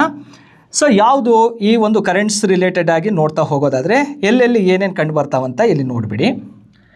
ನೋಡಿ, ಫಸ್ಟ್ ನಾವು ಡಗರ್ ಬ್ಯಾಂಕ್ ಅಂತ ಗ್ರ್ಯಾಂಡ್ ಬ್ಯಾಂಕ್ ಅಂತ ಹೇಳಿದ್ವಿ. ಇದೇ ಗ್ರ್ಯಾಂಡ್ ಬ್ಯಾಂಕ್ ಪ್ಲೇಸ್ ಆಗಿರುತ್ತೆ ಇಲ್ಲಿ. ಸೊ ಇಲ್ಲಿಂದ ಹಾದು ಹೋಗ್ತಾ ಇರತ್ತಲ್ಲ, ಇದೇ ಗಲ್ಫ್ ಸ್ಟ್ರೀಮ್ ಅಂಥೇಳಿ. ಯಾವ ಸಾಗರ ಪ್ರವಾಹ ಇದು? ಗಲ್ಫ್ ಸ್ಟ್ರೀಮ್ ಸಾಗರ ಪ್ರವಾಹ. ಈ ಕಡೆಯಿಂದ ಬರ್ತಾ ಇದೆಯಲ್ಲ, ಇದು ಲ್ಯಾಬ್ರಿಡಾರ್ ಪ್ರವಾಹವಾಗಿರುತ್ತೆ. ಓಕೆ, ಸೊ ಇವೆರಡೂ ಕೂಡ ಮೀಟ್ ಆಗ್ತಾ ಇರುವಂತಹ ಈ ಪ್ಲೇಸೇ ಗ್ರಾಂಡ್ ಬ್ಯಾಂಕ್ ಅಂತೇಳಿ ಅಮೇರಿಕ ಭಾಗದಲ್ಲಿ ಕಂಡು ಬರುವಂಥದ್ದು. ಒಂದು ಕ್ಲಿಯರ್ ಆಯ್ತಲ್ಲ. ಸೊ ಇಲ್ಲಿ 2 ಸಾಗರ ಪ್ರವಾಹಗಳು ಮೀಟ್ ಆಗ್ತಾ ಇರುವಂತಹ ಪಾಯಿಂಟು, ಇಲ್ಲಿ ಹೈಯೆಸ್ಟ್ ಫಿಶರಿಗಳು ಕಂಡು ಬರುವಂಥದ್ದು. ನೆಕ್ಸ್ಟು 2ನೇ ಭಾಗಕ್ಕೆ ಬನ್ನಿ. ಈ ಭಾಗದಲ್ಲಿ ಕಂಡುಬರುತ್ತೆ. ಇಲ್ಲಿ ಸೇಮ್ ಪಿಕ್ಚರ್ ಇದು ಜಪಾನ್ ರಾಷ್ಟ್ರದ ಒಂದು ನಕ್ಷೆ ಆಗಿರುತ್ತೆ. ಈ ಭಾಗ ನೋಡಿ, ಇಲ್ಲಿಂದ ಕುರೋಶಿಯೋ ಕರೆಂಟ್ ಹೋಗ್ತಾ ಇದೆ, ಇಲ್ಲಿಂದ ಒಯೋಶಿಯೋ ಕರೆಂಟ್ ಅಂತ ಬರ್ತಾ ಇದೆ. ಆ ಕುರೋಶಿಯೋ ಮತ್ತು ಒಯೋಶಿಯೋ ಕರೆಂಟ್ಸ್ಗಳು ಬಂದು ಮೀಟ್ ಆಗುವಂತಹ ಪ್ಲೇಸ್ ಯಾವುದಪ್ಪ ಅಂದರೆ ಹೊನ್ಸು ಮತ್ತು ಹೊಕೈಡೋ ಅಂತ 2 ದ್ವೀಪಗಳಿದ್ದಾವೆ. ಇದು ಹೊಕೈಡೋ, ಇದು ಹೊನ್ಸು ದ್ವೀಪ ಅಂತ, ಜಪಾನ್ನ ಪ್ರಮುಖ ದ್ವೀಪಗಳು. ಆ ಪ್ರದೇಶದಲ್ಲಿ 2 ಕರೆಂಟ್ಗಳು ಬಂದು ಮೀಟ್ ಆಗೋದ್ರಿಂದ ಅಲ್ಲೂ ಕೂಡ ತುಂಬ ಫೇಮಸ್ ಆಗಿರುವಂತಹ ಫಿಶರಿ ಏರಿಯಾವಾಗಿರುತ್ತೆ. ಹೊನ್ಸು ಹೊಕೈಡೋ ಎಲ್ಲಿ ಕಂಡು ಬರುತ್ತಪ್ಪ ಅಂದರೆ ಅದು ಜಪಾನ್ ರಾಷ್ಟ್ರದ ಭಾಗದಲ್ಲಿರುವಂತಹ 2 ದ್ವೀಪಗಳು. ಅಲ್ಲಿ ಯಾವ್ಯಾವ ಕರೆಂಟ್ ಮೀಟ್ ಆಗ್ತಾವಪ್ಪ ಅಂದರೆ ಕುರೋಶಿಯೋ ಮತ್ತು ಒಯೋಶಿಯೋ ಎನ್ನುವಂತಹ 2 ಸಾಗರ ಪ್ರವಾಹಗಳು ಮೀಟ್ ಆಗ್ತವೆ. ಆ ಸಾಗರ ಪ್ರವಾಹಗಳು ಯಾವ ಓಷಿಯನ್ ಬಾಡಿ ಅಂತ ಕೇಳಿದರೆ ಅದು ನಾರ್ತ್ ಪೆಸಿಫಿಕ್ ಓಷಿಯನಲ್ಲಿ ಕಂಡುಬರುವಂಥದ್ದು, ಉತ್ತರ ಪೆಸಿಫಿಕ್ ಮಹಾಸಾಗರದಲ್ಲಿ ಕಂಡುಬರುವಂಥದ್ದು. ಇದು ಕೂಡ ನಮಗೆ ಕ್ಲಿಯರ್ ಆಯಿತು. ನೆಕ್ಸ್ಟ್ ಇನ್ನೊಂದಿದೆ, ಡಗರ್ ಬ್ಯಾಂಕ್ ಅಂತ ಇದೆ. ಈ ಡಗರ್ ಬ್ಯಾಂಕ್ ಅಂತ ಇರೋದು ಎಲ್ಲಿ ಕಂಡು ಬರುತ್ತಪ್ಪ ಅಂದರೆ ಯುರೋಪಲ್ಲಿ ಕಂಡು ಬರುವಂತಹ ಒಂದು ಪ್ಲೇಸ್ ಆಗಿರುತ್ತೆ. ಆ ಯುರೋಪಲ್ಲಿ ಯಾವ ಸಮುದ್ರದ ಭಾಗದಲ್ಲಿ ಕಂಡು ಬರುತ್ತೆ ಅಂದರೆ ಉತ್ತರ ಸಮುದ್ರ ಅಂತ ಕಂಡು ಬರುತ್ತೆ, ನಾರ್ತ್ ಸಿ ಅಂತ. ಆ ನಾರ್ತ್ ಸಿಯಲ್ಲಿರುವಂತಹ ಒಂದು ಇಂಪಾರ್ಟೆಂಟ್ ಫಿಶರಿ ಏರಿಯಾ ಯಾವುದಪ್ಪ ಅಂದರೆ ಡಗರ್ ಬ್ಯಾಂಕ್ ಅಂತೇಳಿ. 3 ಕೂಡ ಕ್ಲಿಯರ್ ಆಯಿತು, ಹೊನ್ಸು ಹೊಕೈಡೋ ಮತ್ತು ಗ್ರಾಂಡ್ ಬ್ಯಾಂಕ್ ಮತ್ತು ಡಗರ್ ಬ್ಯಾಂಕ್ ಅಂಥೇಳಿ. ಇವು ಫಿಶರಿ ಏರಿಯಾಗಳು ವರ್ಲ್ಡ್ ಜಿಯೋಗ್ರಫಿ ರಿಲೇಟೆಡ್ ಅಥವಾ ಫಿಸಿಕಲ್ ಜಿಯೋಗ್ರಫಿಯಲ್ಲೂ ಕೂಡ ಬರುವಂತಹ ಒಂದು ಕಾನ್ಸೆಪ್ಟ್ ಆಗಿರುತ್ತೆ. ಇಷ್ಟನ್ನು ನಾವಿಲ್ಲಿ ಅರ್ಥ ಮಾಡ್ಕೋಬೇಕು. ನೆಕ್ಸ್ಟ್ ಹೋಗೋಣ ಸ್ನೇಹಿತರೆ, ಮತ್ತೊಂದು ಇಂಪಾರ್ಟೆಂಟ್ ಆಗಿರುವಂತಹ ಕ್ವಶನ್ಸು ಯಾವುದಿದೆ ಅಂತ ನೋಡೋದಾದರೆ ನೋಡಿ, ಏಷ್ಯಾ ಮತ್ತು ಆಫ್ರಿಕಾ ಖಂಡಗಳ ನಡುವಿನ ಕಾಲುವೆ ಯಾವುದು ಅಂತ. ಇಲ್ಲಿ ಅರ್ಥ ಮಾಡ್ಕೋಬೇಕಾಗಿರುವಂತಹ ಒಂದು ಇಂಪಾರ್ಟೆಂಟ್ ಟಾಪಿಕ್ ಯಾವುದಂದರೆ ತುಂಬ ಎಕ್ಸಾಮಲ್ಲಿ ಪ್ರಶ್ನೆ ಬಂದಿರೋದು. ಫಸ್ಟು ಈ ಕಾಲುವೆ ಅಂತ ಪದವನ್ನು ಬಳಕೆ ಮಾಡ್ತೀವಲ್ಲ, ಇದನ್ನು ಆ್ಯಕ್ಚುಲಿ ನಾವು ಹೇಳೋದೇನಪ್ಪ ಅಂದರೆ ಇಸ್ತಮಸ್ ಅಂತ ಕರಿತೀವಿ, ನಾವು ಭೂಕಂಠ ಅಂತ ಕರಿತೀವಿ. ಫಸ್ಟ್ ಅದನ್ನು ತಿಳ್ಕೊಳ್ಳಿ, ಭೂಕಂಠ ಅಂದರೆ ಏನು ಅನ್ನೋದು ಗೊತ್ತಿರಬೇಕು ನಮಗೆ. ನೋಡಿ, ಭೂಕಂಠ ಅಂದರೆ ಅರ್ಥ ಏನಪ್ಪ ಅಂದರೆ 2 ದೊಡ್ಡ ಭೂಭಾಗಗಳನ್ನು ಸೇರಿಸುವ ಚಿಕ್ಕ ಭೂಭಾಗಕ್ಕೆ ಭೂಕಂಠ ಅಂತ ಕರಿತೀವಿ. ಟು ಲಾರ್ಜ್ ಲ್ಯಾಂಡ್ ಮಾಸಿಗೆ ಕನೆಕ್ಟ್ ಮಾಡುವಂಥ ಒಂದು ಸ್ಮಾಲ್ ಲ್ಯಾಂಡ್ ಏರಿಯಾವನ್ನು ಏನಂತ ಕರಿತೀವಿ, ಇಸ್ತಮಸ್, ಭೂಕಂಠ ಅಂತ. ಆ ಭೂಕಂಠವನ್ನು ಕಟ್ ಮಾಡಿ, ಈ ಸ್ವಲ್ಪ ಭೂಭಾಗವನ್ನು ಕಟ್ ಮಾಡಿ ಟು ಲಾರ್ಜ್ ವಾಟರ್ ಬಾಡಿಯನ್ನು ಕನೆಕ್ಟ್ ಮಾಡ್ತೀವಿ. ಅಂದರೆ ಎರಡು ದೊಡ್ಡ ಜಲರಾಶಿಗೆ ಸಂಪರ್ಕವನ್ನು ಕಲ್ಪಿಸ್ತೀವಿ. ಇದನ್ನೇ ನಾವು ಏನಂತ ಕರಿತೀವಿ, ಭೂಕಂಠ ಅಥವಾ ಕಾಲುವೆ ಅಂತ ಕರೆಯುವಂಥದ್ದು. ಹಾಗಾದರೆ ಏಷ್ಯಾ ಮತ್ತು ಆಫ್ರಿಕಾ ಖಂಡಗಳ ನಡುವೆ ಇರುವಂತಹ ಕಾಲುವೆ ಯಾವುದಂತ ಕೇಳಿದರೆ, ನೋಡಿ ಇಲ್ಲಿ ಆಫ್ರಿಕಾ ಖಂಡ ಇದೆ, ಈ ಕಡೆ ಏಷ್ಯಾ ಖಂಡ ಇದೆ. ಆ ಎರಡು ಖಂಡಗಳ ನಡುವೆ ಒಂದು ಕಾಲುವೆ ಇದೆ, ಅಂದರೆ ಭೂಭಾಗವನ್ನು ಕತ್ತರಿಸಿ ನಿರ್ಮಿಸಿರುವಂಥ ಕಾಲುವೆ. ಆ ಕಾಲುವೆ ಹೆಸರು ಯಾವುದಪ್ಪ ಅಂದರೆ ಸುವೇಜ್ ಕಾಲುವೆ ಅಂಥೇಳಿ. ಹಾಗಾದರೆ ಆನ್ಸರ್ ಯಾವುದು ಸರಿಯಾಯಿತು? ಬಿ ಅನ್ನೋದು ಇದಕ್ಕೆ ಸರಿಯಾದಂಥ ಉತ್ತರ, ಸುವೇಜ್ ಕಾಲುವೆ. ಹಾಗಾದರೆ ಸುವೇಜ್ ಕಾಲುವೆ ಯಾವ ಎರಡು ಖಂಡಗಳನ್ನು ಪ್ರತ್ಯೇಕಿಸುತ್ತೆ ಅಂತ ಕೇಳಿದಾಗ ಆಫ್ರಿಕಾ ಮತ್ತು ಏಷ್ಯಾ ಖಂಡವನ್ನು ಪ್ರತ್ಯೇಕಿಸುವಂಥದ್ದು. ನೆಕ್ಸ್ಟ್ ನೋಡಿ, ಹಾಗಾದರೆ ಸುವೇಜ್ ಕಾಲುವೆಯ ಮೂಲಕ ಯಾವ ಎರಡು ದೊಡ್ಡ ಜಲರಾಶಿಗೆ ಸಂಪರ್ಕ ಕಲ್ಪಿಸುತ್ತೆ ಅಂತ ಕೇಳಿದರೆ, ಈ ಕಡೆ ರೆಡ್ ಸಿ ಇದೆ, ಈ ಕಡೆ ಮೆಡಿಟರೇನಿಯನ್ ಸಮುದ್ರ ಕಂಡುಬರುತ್ತೆ. ಆ ಮೆಡಿಟರೇನಿಯನ್ ಸಮುದ್ರ ಮತ್ತು ಕೆಂಪು ಸಮುದ್ರಕ್ಕೆ ಸಂಪರ್ಕ ಕಲ್ಪಿಸುವಂತಹ ಕಾಲುವೆ ಯಾವುದಪ್ಪ ಅಂದರೆ ಸುವೇಜ್ ಕಾಲುವೆ. ಈ ಸುವೇಜ್ ಕಾಲುವೆ ಮತ್ತೇನು ಇಂಪಾರ್ಟೆಂಟ್ ಏನಪ್ಪ ಅಂದರೆ ಪ್ರಪಂಚದಲ್ಲೇ ಅತಿ ಉದ್ದವಾದಂತಹ ಒಂದು ಕಾಲುವೆ ಆಗಿರುತ್ತೆ. ಹಾಗೆ ಪ್ರಪಂಚದ ಎಲ್ಲ ಮಹಾಸಾಗರಗಳಿಗೆ ಸಂಪರ್ಕ ಕಲ್ಪಿಸುವಂಥ ಕಾಲುವೆ ಯಾವುದಪ್ಪ ಅಂದರೆ ಸುವೇಜ್ ಕಾಲುವೆ. ಅದೇ ರೀತಿ ಇಲ್ಲಿದೆ ನೋಡಿ, ಇದು ಪನಾಮಾ ಕಾಲುವೆ ಅಂತ. ಪನಾಮಾ ಕಾಲುವೆ ನಾರ್ತ್ ಅಮೇರಿಕಾ ಮತ್ತು ಸೌತ್ ಅಮೇರಿಕಾವನ್ನು ಸಪ್ರೇಟ್ ಮಾಡುವಂಥ ಒಂದು ಕಾಲುವೆ. ಇಲ್ಲಿ ಅಟ್ಲಾಂಟಿಕ್ ಓಷಿಯನ್ ಮತ್ತು ಪೆಸಿಫಿಕ್ ಮಹಾಸಾಗರಕ್ಕೆ ಸಂಪರ್ಕ ಕಲ್ಪಿಸುವಂಥ ಕಾಲುವೆ ಯಾವುದಾಗಿರುತ್ತಪ್ಪ ಅಂತ ಕೇಳಿದರೆ ಅದು ಪನಾಮಾ ಕಾಲುವೆ ಆಗಿರುತ್ತೆ. ನೋಡಿ, ಏಷ್ಯಾ ಮತ್ತು ಆಫ್ರಿಕಾ ಅಂತ ಕೇಳಿದರೆ ಯಾವ ಕಾಲುವೆ? ಸುವೇಜ್ ಕಾಲುವೆ ಅನ್ನೋದು ಆನ್ಸರ್ ಮಾಡಬೇಕಾಗತ್ತೆ. 5ನೇ ಪ್ರಶ್ನೆಗೆ ಬಿ ಅನ್ನೋದು ಸರಿಯಾದಂತಹ ಉತ್ತರವಾಗಿರುತ್ತೆ. ನೆಕ್ಸ್ಟ್ ಹೋಗೋಣ, 6ನೇ ಕ್ವಶನ್ ಯಾವಿದೆ ನೋಡೋಣ. ಫರ್, ಸ್ಟ್ರೋಚ್, ಲಾರ್ಚ್ ಮತ್ತು ಪೈನ್ ಮರಗಳು ಈ ಕೆಳಗಿನ ಯಾವ ಕಾಡಿನ ಲಕ್ಷಣವಾಗಿದೆ ಅಂತ. ಸೊ ನೋಡಿ, ಈ ಪ್ರಶ್ನೆ ಯಾವುದಕ್ಕೆ ಸಂಬಂಧಪಟ್ಟಿದೆ ಅಂತ ನೋಡಿದಾಗ ಇದು ಫಾರೆಸ್ಟ್ ರಿಲೇಟೆಡ್ ಆಗಿರುವಂತಹ ಒಂದು ಕ್ವಶನ್ ಆಗಿರುತ್ತೆ. ಸ್ವಾಭಾವಿಕ ಸಸ್ಯವರ್ಗಗಳು ಅಂತ ಏನು ನೋಡ್ತೀವಲ್ಲ ಅದಕ್ಕೆ ರಿಲೇಟೆಡ್ ಆಗಿರುವಂಥದ್ದು. ನೋಡಿ, ಸ್ವಾಭಾವಿಕ ಸಸ್ಯವರ್ಗಗಳು ಅಂದರೆ ಯಾವ್ಯಾವ ಫಾರೆಸ್ಟ್ ಕಂಡು ಬರ್ತಾವೆ ಅನ್ನೋದು ಗೊತ್ತಿರಬೇಕು. ನಮ್ಮ ಇಂಡಿಯಾ ಆಗಿರ್ಬೋದು, ಅಥವಾ ವರ್ಲ್ಡ್ ರಿಲೇಟೆಡ್ ಆಗಿರ್ಬೋದು, ಅಥವಾ ಕರ್ನಾಟಕ ಆಗಿರ್ಬೋದು. ಈಗ ಉಷ್ಣವಲಯದ ಸ್ವಾಭಾವಿಕ ಸಸ್ಯವರ್ಗಗಳು ಅಂತ ಕಂಡುಬರ್ತಾವೆ, ಟ್ರಾಪಿಕಲ್ ಎವರ್ಗ್ರೀನ್ ಫಾರೆಸ್ಟ್ ಅಂತ. ಆ ಫಾರೆಸ್ಟ್ ಎಲ್ಲಿ ಕಂಡು ಬರ್ತಾವಪ್ಪ ಅಂದರೆ ಎಲ್ಲಿ ಹೆಚ್ಚು ಮಳೆ ಬರುತ್ತೋ ಅಥವಾ ಎಲ್ಲಿ ಹೆಚ್ಚು ಉಷ್ಣಾಂಶ ಇರುತ್ತೋ ಆ ಭಾಗದಲ್ಲಿ ಕಂಡುಬರುವಂಥದ್ದು. ಈ ಫಾರೆಸ್ಟ್ನ ಪ್ರಮುಖ ಲಕ್ಷಣ ಯಾವುದಪ್ಪ ಅಂದರೆ ತೇಗ, ಬೀಟೆ, ಹೊನ್ನೆ ಮರಗಳು ಅತಿ ಹೆಚ್ಚು ಕಂಡುಬರುವಂಥದ್ದು. ನೆಕ್ಸ್ಟ್ ಡೆಸಿಡ್ಯೂಸ್ ಫಾರೆಸ್ಟ್ ಅಂತ ಬರುತ್ತೆ, ಎಲೆ ಉದುರುವಂತಹ ಸಸ್ಯವರ್ಗಗಳು. ಆ ಎಲೆ ಉದುರುವ ಸಸ್ಯವರ್ಗಗಳು ಭಾರತದಲ್ಲಿ ಅತಿ ಹೆಚ್ಚು ಯಾವ ಅರಣ್ಯ ಕಂಡುಬರುತ್ತೆ ಅಂದರೆ ಡೆಸಿಡ್ಯೂಸ್ ಫಾರೆಸ್ಟ್. ಇವು ತನ್ನ ಮರದ ಎಲೆಗಳನ್ನು ಯಾವಾಗ ನೀರಿನ ಕೊರತೆ ಉಂಟಾಗತ್ತಲ್ಲ ಆವಾಗ ಎಲೆಗಳನ್ನು ಉದುರಿಸೋಕ್ಕೆ ಸ್ಟಾರ್ಟ್ ಮಾಡ್ತವೆ. ಆ ಫಾರೆಸ್ಟು ಇಂಡಿಯಾದಲ್ಲಿ ಹೈಯೆಸ್ಟ್ ಇರುವಂಥದ್ದು ಡೆಸಿಡ್ಯೂಸ್ ಫಾರೆಸ್ಟ್. ಆ ಕಾಡಿನ ಪ್ರಮುಖ ಮರ ಯಾವುದಪ್ಪ ಅಂದರೆ ಶ್ರೀಗಂಧದ ಮರ ಕಂಡುಬರುವಂಥದ್ದು. ಇಲ್ಲಿ ಕೊಟ್ಟಿರುವಂತಹ ಒಂದು ಮರಗಳು ಯಾವುದಪ್ಪ ಅಂದರೆ ಫರ್ ಇದೆ, ಸ್ಟ್ರೋಚ್ ಇದೆ, ಲಾರ್ಚ್ ಇದೆ, ಪೈನ್ ಮರಗಳು ಕಂಡುಬರುವಂಥದ್ದು. ಇದು ಯಾವ ಕಾಡಿನ ಪ್ರಮುಖ ಲಕ್ಷಣ ಅಂದರೆ ಕೋನಿಫೆರಸ್ ಅಂತ ಕರಿತೀವಿ, ಅಥವಾ ಸೂಚಿ ಪರ್ಣ ಕಾಡಿನ ಪ್ರಮುಖ ಲಕ್ಷಣಗಳಾಗಿರ್ತವೆ. ಓಕೆ, ಇದು ನಮಗೆ ಇಲ್ಲಿ ಕ್ಲಿಯರ್ ಆಯಿತು. ಟಂಡ್ರಾ ಸಸ್ಯವರ್ಗ ಅಂದರೆ ಈ ಟಂಡ್ರಾ ಸಸ್ಯವರ್ಗದಲ್ಲಿ ತುಂಬ ಕೋಲ್ಡ್ ಇರುವಂತಹ ಏರಿಯಾದಲ್ಲಿ ಕಂಡುಬರೋದು. ಪಾಚಿ, ಕಲ್ಲು ಹೂವುಗಳು ಕಂಡುಬರ್ತಾವಲ್ಲ ಅದು ಟಂಡ್ರಾ ಸಸ್ಯವರ್ಗದ ಪ್ರಮುಖ ಲಕ್ಷಣವಾಗಿರುತ್ತೆ. ಈ ಪಾಪಸ್ ಕಳ್ಳಿಗಳು ಕಂಡುಬರೋದು ಮರುಭೂಮಿಯಲ್ಲಿ ಕಂಡುಬಂದರೆ, ಮಾನ್ಸೂನ್ ಅರಣ್ಯ ಕಂಡುಬರುವಂಥದ್ದು ಈ ಎಲೆ ಉದುರುವ ಕಾಡುಗಳನ್ನೇ ಮಾನ್ಸೂನ್ ಫಾರೆಸ್ಟ್ ಅಂತ ಕಂಡುಬರೋದು, ಅದು ಇಂಡಿಯಾದಲ್ಲಿ ಅತಿ ಹೆಚ್ಚು ಕಂಡುಬರೋದು. ಅದಕ್ಕೆ ರಿಲೇಟೆಡ್ ಆಗಿ ಕರ್ನಾಟಕದಲ್ಲಿ ಇನ್ನು 2 ಇಂಪಾರ್ಟೆಂಟ್ ಫಾರೆಸ್ಟ್ಗಳಿದೆ. ಒಂದು ಶೋಲಾ ಫಾರೆಸ್ಟ್ ಅಂತ ಕಂಡುಬರುತ್ತೆ, ಇದು ಕರ್ನಾಟಕ, ಕೇರಳ, ತಮಿಳುನಾಡಿನಲ್ಲಿ ಮಾತ್ರ ಕಂಡುಬರುವಂಥದ್ದು. ಅಂದರೆ 1400 ಮೀಟರ್ ಎತ್ತರವಾದ ಪರ್ವತಗಳ ಇಳಿಜಾರುಗಳಲ್ಲಿ ಕಂಡುಬರುತ್ತೆ. ನೀವೆಲ್ಲರೂ ಬಾಬಾ ಬುಡನ್ಗಿರಿ, ಮುಳ್ಳೆಯನಗಿರಿ, ಕುದುರೆಮುಖ ಭಾಗಕ್ಕೆ ಹೋದಾಗ ಅಲ್ಲಲ್ಲೇ ಗುಂಪಾಗಿರುವಂತಹ ಒಂದು ಫಾರೆಸ್ಟ್ ಕಾಣಿಸ್ತಾ ಇರುತ್ತೆ. ಅದನ್ನೇ ಶೋಲಾ ಕಾಡುಗಳು ಅಂತ ಕರಿತೀವಿ. ಹಾಗಾದರೆ ಈ ಶೋಲಾ ಕಾಡುಗಳಿದಾವಲ್ಲ ಇದರ ಇಂಪಾರ್ಟೆಂಟ್ ಆಗಿ ಲಕ್ಷಣ ಏನಂತ ಕೇಳಿದ್ರೆ 3 ರಾಜ್ಯದಲ್ಲಿ ಮಾತ್ರ ಕಂಡುಬರುತ್ತೆ. ಒಂದು ಕೇರಳ, ಇನ್ನೊಂದು ತಮಿಳುನಾಡು ಮತ್ತು ಯಾವುದು ಕರ್ನಾಟಕದಲ್ಲಿ ಕಂಡುಬರುವಂಥದ್ದು. ಕರ್ನಾಟಕದಲ್ಲಿ ಬಾಬಾ ಬುಡನ್ಗಿರಿ, ಮುಳ್ಳಯ್ಯನಗಿರಿ, ಕುದುರೆಮುಖ ಭಾಗದಲ್ಲಿ ಅತಿ ಹೆಚ್ಚು ಕಂಡುಬರುತ್ತೆ. ಅದರ ಜೊತೆಗೆ ಬಿಸಿಲೆ ಫಾರೆಸ್ಟ್ ಅಂತ ಒಂದಿದೆ. ಬಿಸಿಲೆ, ಈ ಬಿಸಿಲೆ ಅರಣ್ಯ ಪ್ರದೇಶ ಎಲ್ಲಿ ಕಂಡುಬರುತ್ತೆ ಅಂದರೆ ಹಾಸನ ಜಿಲ್ಲೆಯಲ್ಲಿ ಕಂಡುಬರುವಂಥದ್ದು. ಸಕಲೇಶ್ಪುರ ಇದೆಯಲ್ಲ ಆ ಭಾಗದಲ್ಲಿ ಮಾತ್ರ ಕಂಡುಬರುವಂಥ ಫಾರೆಸ್ಟ್ ಯಾವುದಪ್ಪ ಅಂದರೆ ಬಿಸಿಲೆ ಫಾರೆಸ್ಟ್ ಕಂಡುಬರೋದು. ಇದು ಫಾರೆಸ್ಟ್ ರಿಲೇಟೆಡ್ ಆಗಿರುವಂತಹ ಒಂದು ಪ್ರಶ್ನೆ ಆಗಿರುತ್ತೆ. ಇದಕ್ಕೆ ಸರಿಯಾದಂಥ ಉತ್ತರ ಎ ಅನ್ನೋದು ರೈಟ್ ಆನ್ಸರ್ ಆಗಿರುತ್ತೆ. ಓಕೆ, ಹಾಗಾದರೆ ಕೋನಿಫೆರಸ್ ಫಾರೆಸ್ಟ್ ಇದೆಯಲ್ಲ, ಫರ್, ಸ್ಟ್ರೋಚ್, ಲಾರ್ಚ್, ಪೈನ್ ಈ ಮರಗಳನ್ನು ಯಾವ ಉದ್ದೇಶಕ್ಕೆ ಹೆಚ್ಚು ಬಳಸ್ತಾರಪ್ಪ ಅಂದರೆ ಪೇಪರ್ ತಯಾರಿಕೆ, ಕಾಗದ ಕೈಗಾರಿಕೆಗಳಲ್ಲಿ ರಾ ಮೆಟೀರಿಯಲ್ ಆಗಿ ಯೂಸ್ ಮಾಡುವಂತಹ ಫಾರೆಸ್ಟ್ ಯಾವುದಪ್ಪ ಯಾವುದಪ್ಪ ಅಂದರೆ ಕೋನಿಫೆರಸ್ ಫಾರೆಸ್ಟ್, ಮೃದುವಾದಂತಹ ಮರಗಳಿರ್ತವೆ. ಆ ಮರಗಳನ್ನು ನಮ್ಮ ಕಡೆ ಎಲ್ಲ ಶೋ ಗಿಡವಾಗಿ ಮನೆ ಮುಂದೆ ನೆಟ್ಟಿರ್ತೀವಿ ನಾವು. ಅವು ಈ ಒಂದು ಪ್ರದೇಶದಲ್ಲಿ ಮಾತ್ರ ಬೆಳೆಯುವಂತಹ ಸಸ್ಯವರ್ಗವಾಗಿರುತ್ತೆ. ನೆಕ್ಸ್ಟು ಮತ್ತೊಂದು ಇಂಪಾರ್ಟೆಂಟ್ ಆಗಿರುವಂತಹ ಪ್ರಶ್ನೆ ಯಾವುದು ಅಂತ ನೋಡೋದಾದರೆ ಸ್ನೇಹಿತರೆ, ನೈಲ್ ನದಿಯನ್ನು ಎಡದಂಡೆಯಿಂದ ಬಂದು ಸೇರುವ ನದಿ. TT ಎಕ್ಸಾಮಲ್ಲೇ ಆಲ್ರೆಡಿ ಪ್ರಶ್ನೆ ಬಂದಿರುವಂಥದ್ದು, GPSTR ಎಕ್ಸಾಮಲ್ಲೂ ಕೂಡ ಇದು ಪ್ರಶ್ನೆಯಾಗಿ ಬಂದಿರುವಂಥದ್ದು. ಹಾಗಾದರೆ ನೈಲ್ ನದಿಯನ್ನು ಎಡದಂಡೆಯಿಂದ ಬಂದು ಸೇರುವ ನದಿ ಯಾವುದು? 4 ನದಿಗಳನ್ನು ಕೊಟ್ಟಿದ್ದಾರೆ. ಯಾವ್ಯಾವ ನದಿಗಳು ಅಂಥೇಳಿ ನೋಡ್ತಾ ಹೋಗೋದಾದರೆ ನೋಡಿ, ಆಲ್ ಗಜಲ್ ಅಂತ ಇದೆ, ಮತ್ತು ಸುಬತ್ ಅಂತ ಇದೆ, ನೀಲಿ ನೈಲ್ ಅಂತ ಇದೆ, ಅಟಬಾರ ನದಿ ಅಂತ ಇದೆ. ಇದಕ್ಕೆ ಸರಿಯಾದಂತಹ ಉತ್ತರ ಯಾವುದು ಅಪ್ಪ ಅಂದರೆ ಆಲ್ ಗಜಲ್ ಅನ್ನುವಂಥದ್ದು ಸರಿಯಾದಂಥ ಉತ್ತರ. ಇದು ಒಂದೇ ಒಂದು ಯಾವ ದಂಡೆಯಿಂದ ಬಂದು ಸೇರುತ್ತೆ? ಎಡದಂಡೆಯಿಂದ ಬಂದು ಸೇರುವಂಥ ಲೆಫ್ಟ್ ಬ್ಯಾಂಕ್ ರಿವರ್ ಸಿಸ್ಟಮಲ್ಲಿ ಬರುವಂಥದ್ದು. ಇನ್ನು ಉಳಿದವು ಈ 3 ಕೂಡ ಯಾವ ದಂಡೆಯಿಂದ ಬಂದು ಸೇರುತ್ತೆ ಅಂದರೆ ಬಲ ದಂಡೆಯಿಂದ ಹೋಗಿ ನೈಲ್ ನದಿಗೆ ಸೇರುವಂತಹ ನದಿಗಳಾಗಿರ್ತವೆ. ಹಾಗಾಗಿ ಆಲ್ ಗಜಲ್ ಅನ್ನೋದು ತುಂಬ ಇಂಪಾರ್ಟೆಂಟ್ ಆದಂತಹ ನದಿ. ಹಾಗೆ ಸ್ನೇಹಿತರೆ, ನೈಲ್ ನದಿ ಇಂಪಾರ್ಟೆಂಟ್ ಏನು? ಪ್ರಪಂಚದಲ್ಲೇ ಅತಿ ದೊಡ್ಡ ಅಥವಾ ಅತಿ ಉದ್ದ ನದಿ ಯಾವುದು ಅಂತ ಕೇಳಿದರೆ, ದೊಡ್ಡ ನದಿ ಕೇಳಿದರೆ ಅಮೆಜಾನನ್ನು ಆನ್ಸರ್ ಮಾಡ್ತೀವಿ. ಹಾಗಾದರೆ ಪ್ರಪಂಚದ 2ನೇ ದೊಡ್ಡ ನದಿ ಯಾವುದಪ್ಪ ಅಂದರೆ ನೈಲ್ ನದಿನೇ. ಆದರೆ ವರ್ಲ್ಡ್ ಲಾಂಗೆಸ್ಟ್, ಪ್ರಪಂಚದ ಅತಿ ಉದ್ದವಾದಂತಹ ನದಿ ಯಾವುದಪ್ಪ ಅಂದರೆ ಅದು ನೈಲ್ ನದಿ ಆಗಿರುವಂಥದ್ದು. ಹಾಗಾಗಿ ಡೈರೆಕ್ಟಾಗಿ ಕ್ವಶನನ್ನು ಕೇಳ್ಬೋದು, ಪ್ರಪಂಚದ ಅತಿ ಉದ್ದ ನದಿ ಯಾವುದಂತ ಕೇಳಿದರೆ ನೈಲ್ ನದಿಯನ್ನು ಆನ್ಸರ್ ಮಾಡಬೇಕಾಗತ್ತೆ. ಇದು 7ನೇ ಪ್ರಶ್ನೆಗೆ ಎ ಅನ್ನೋದು ಸರಿಯಾದಂತಹ ಉತ್ತರವಾಗಿರುತ್ತೆ.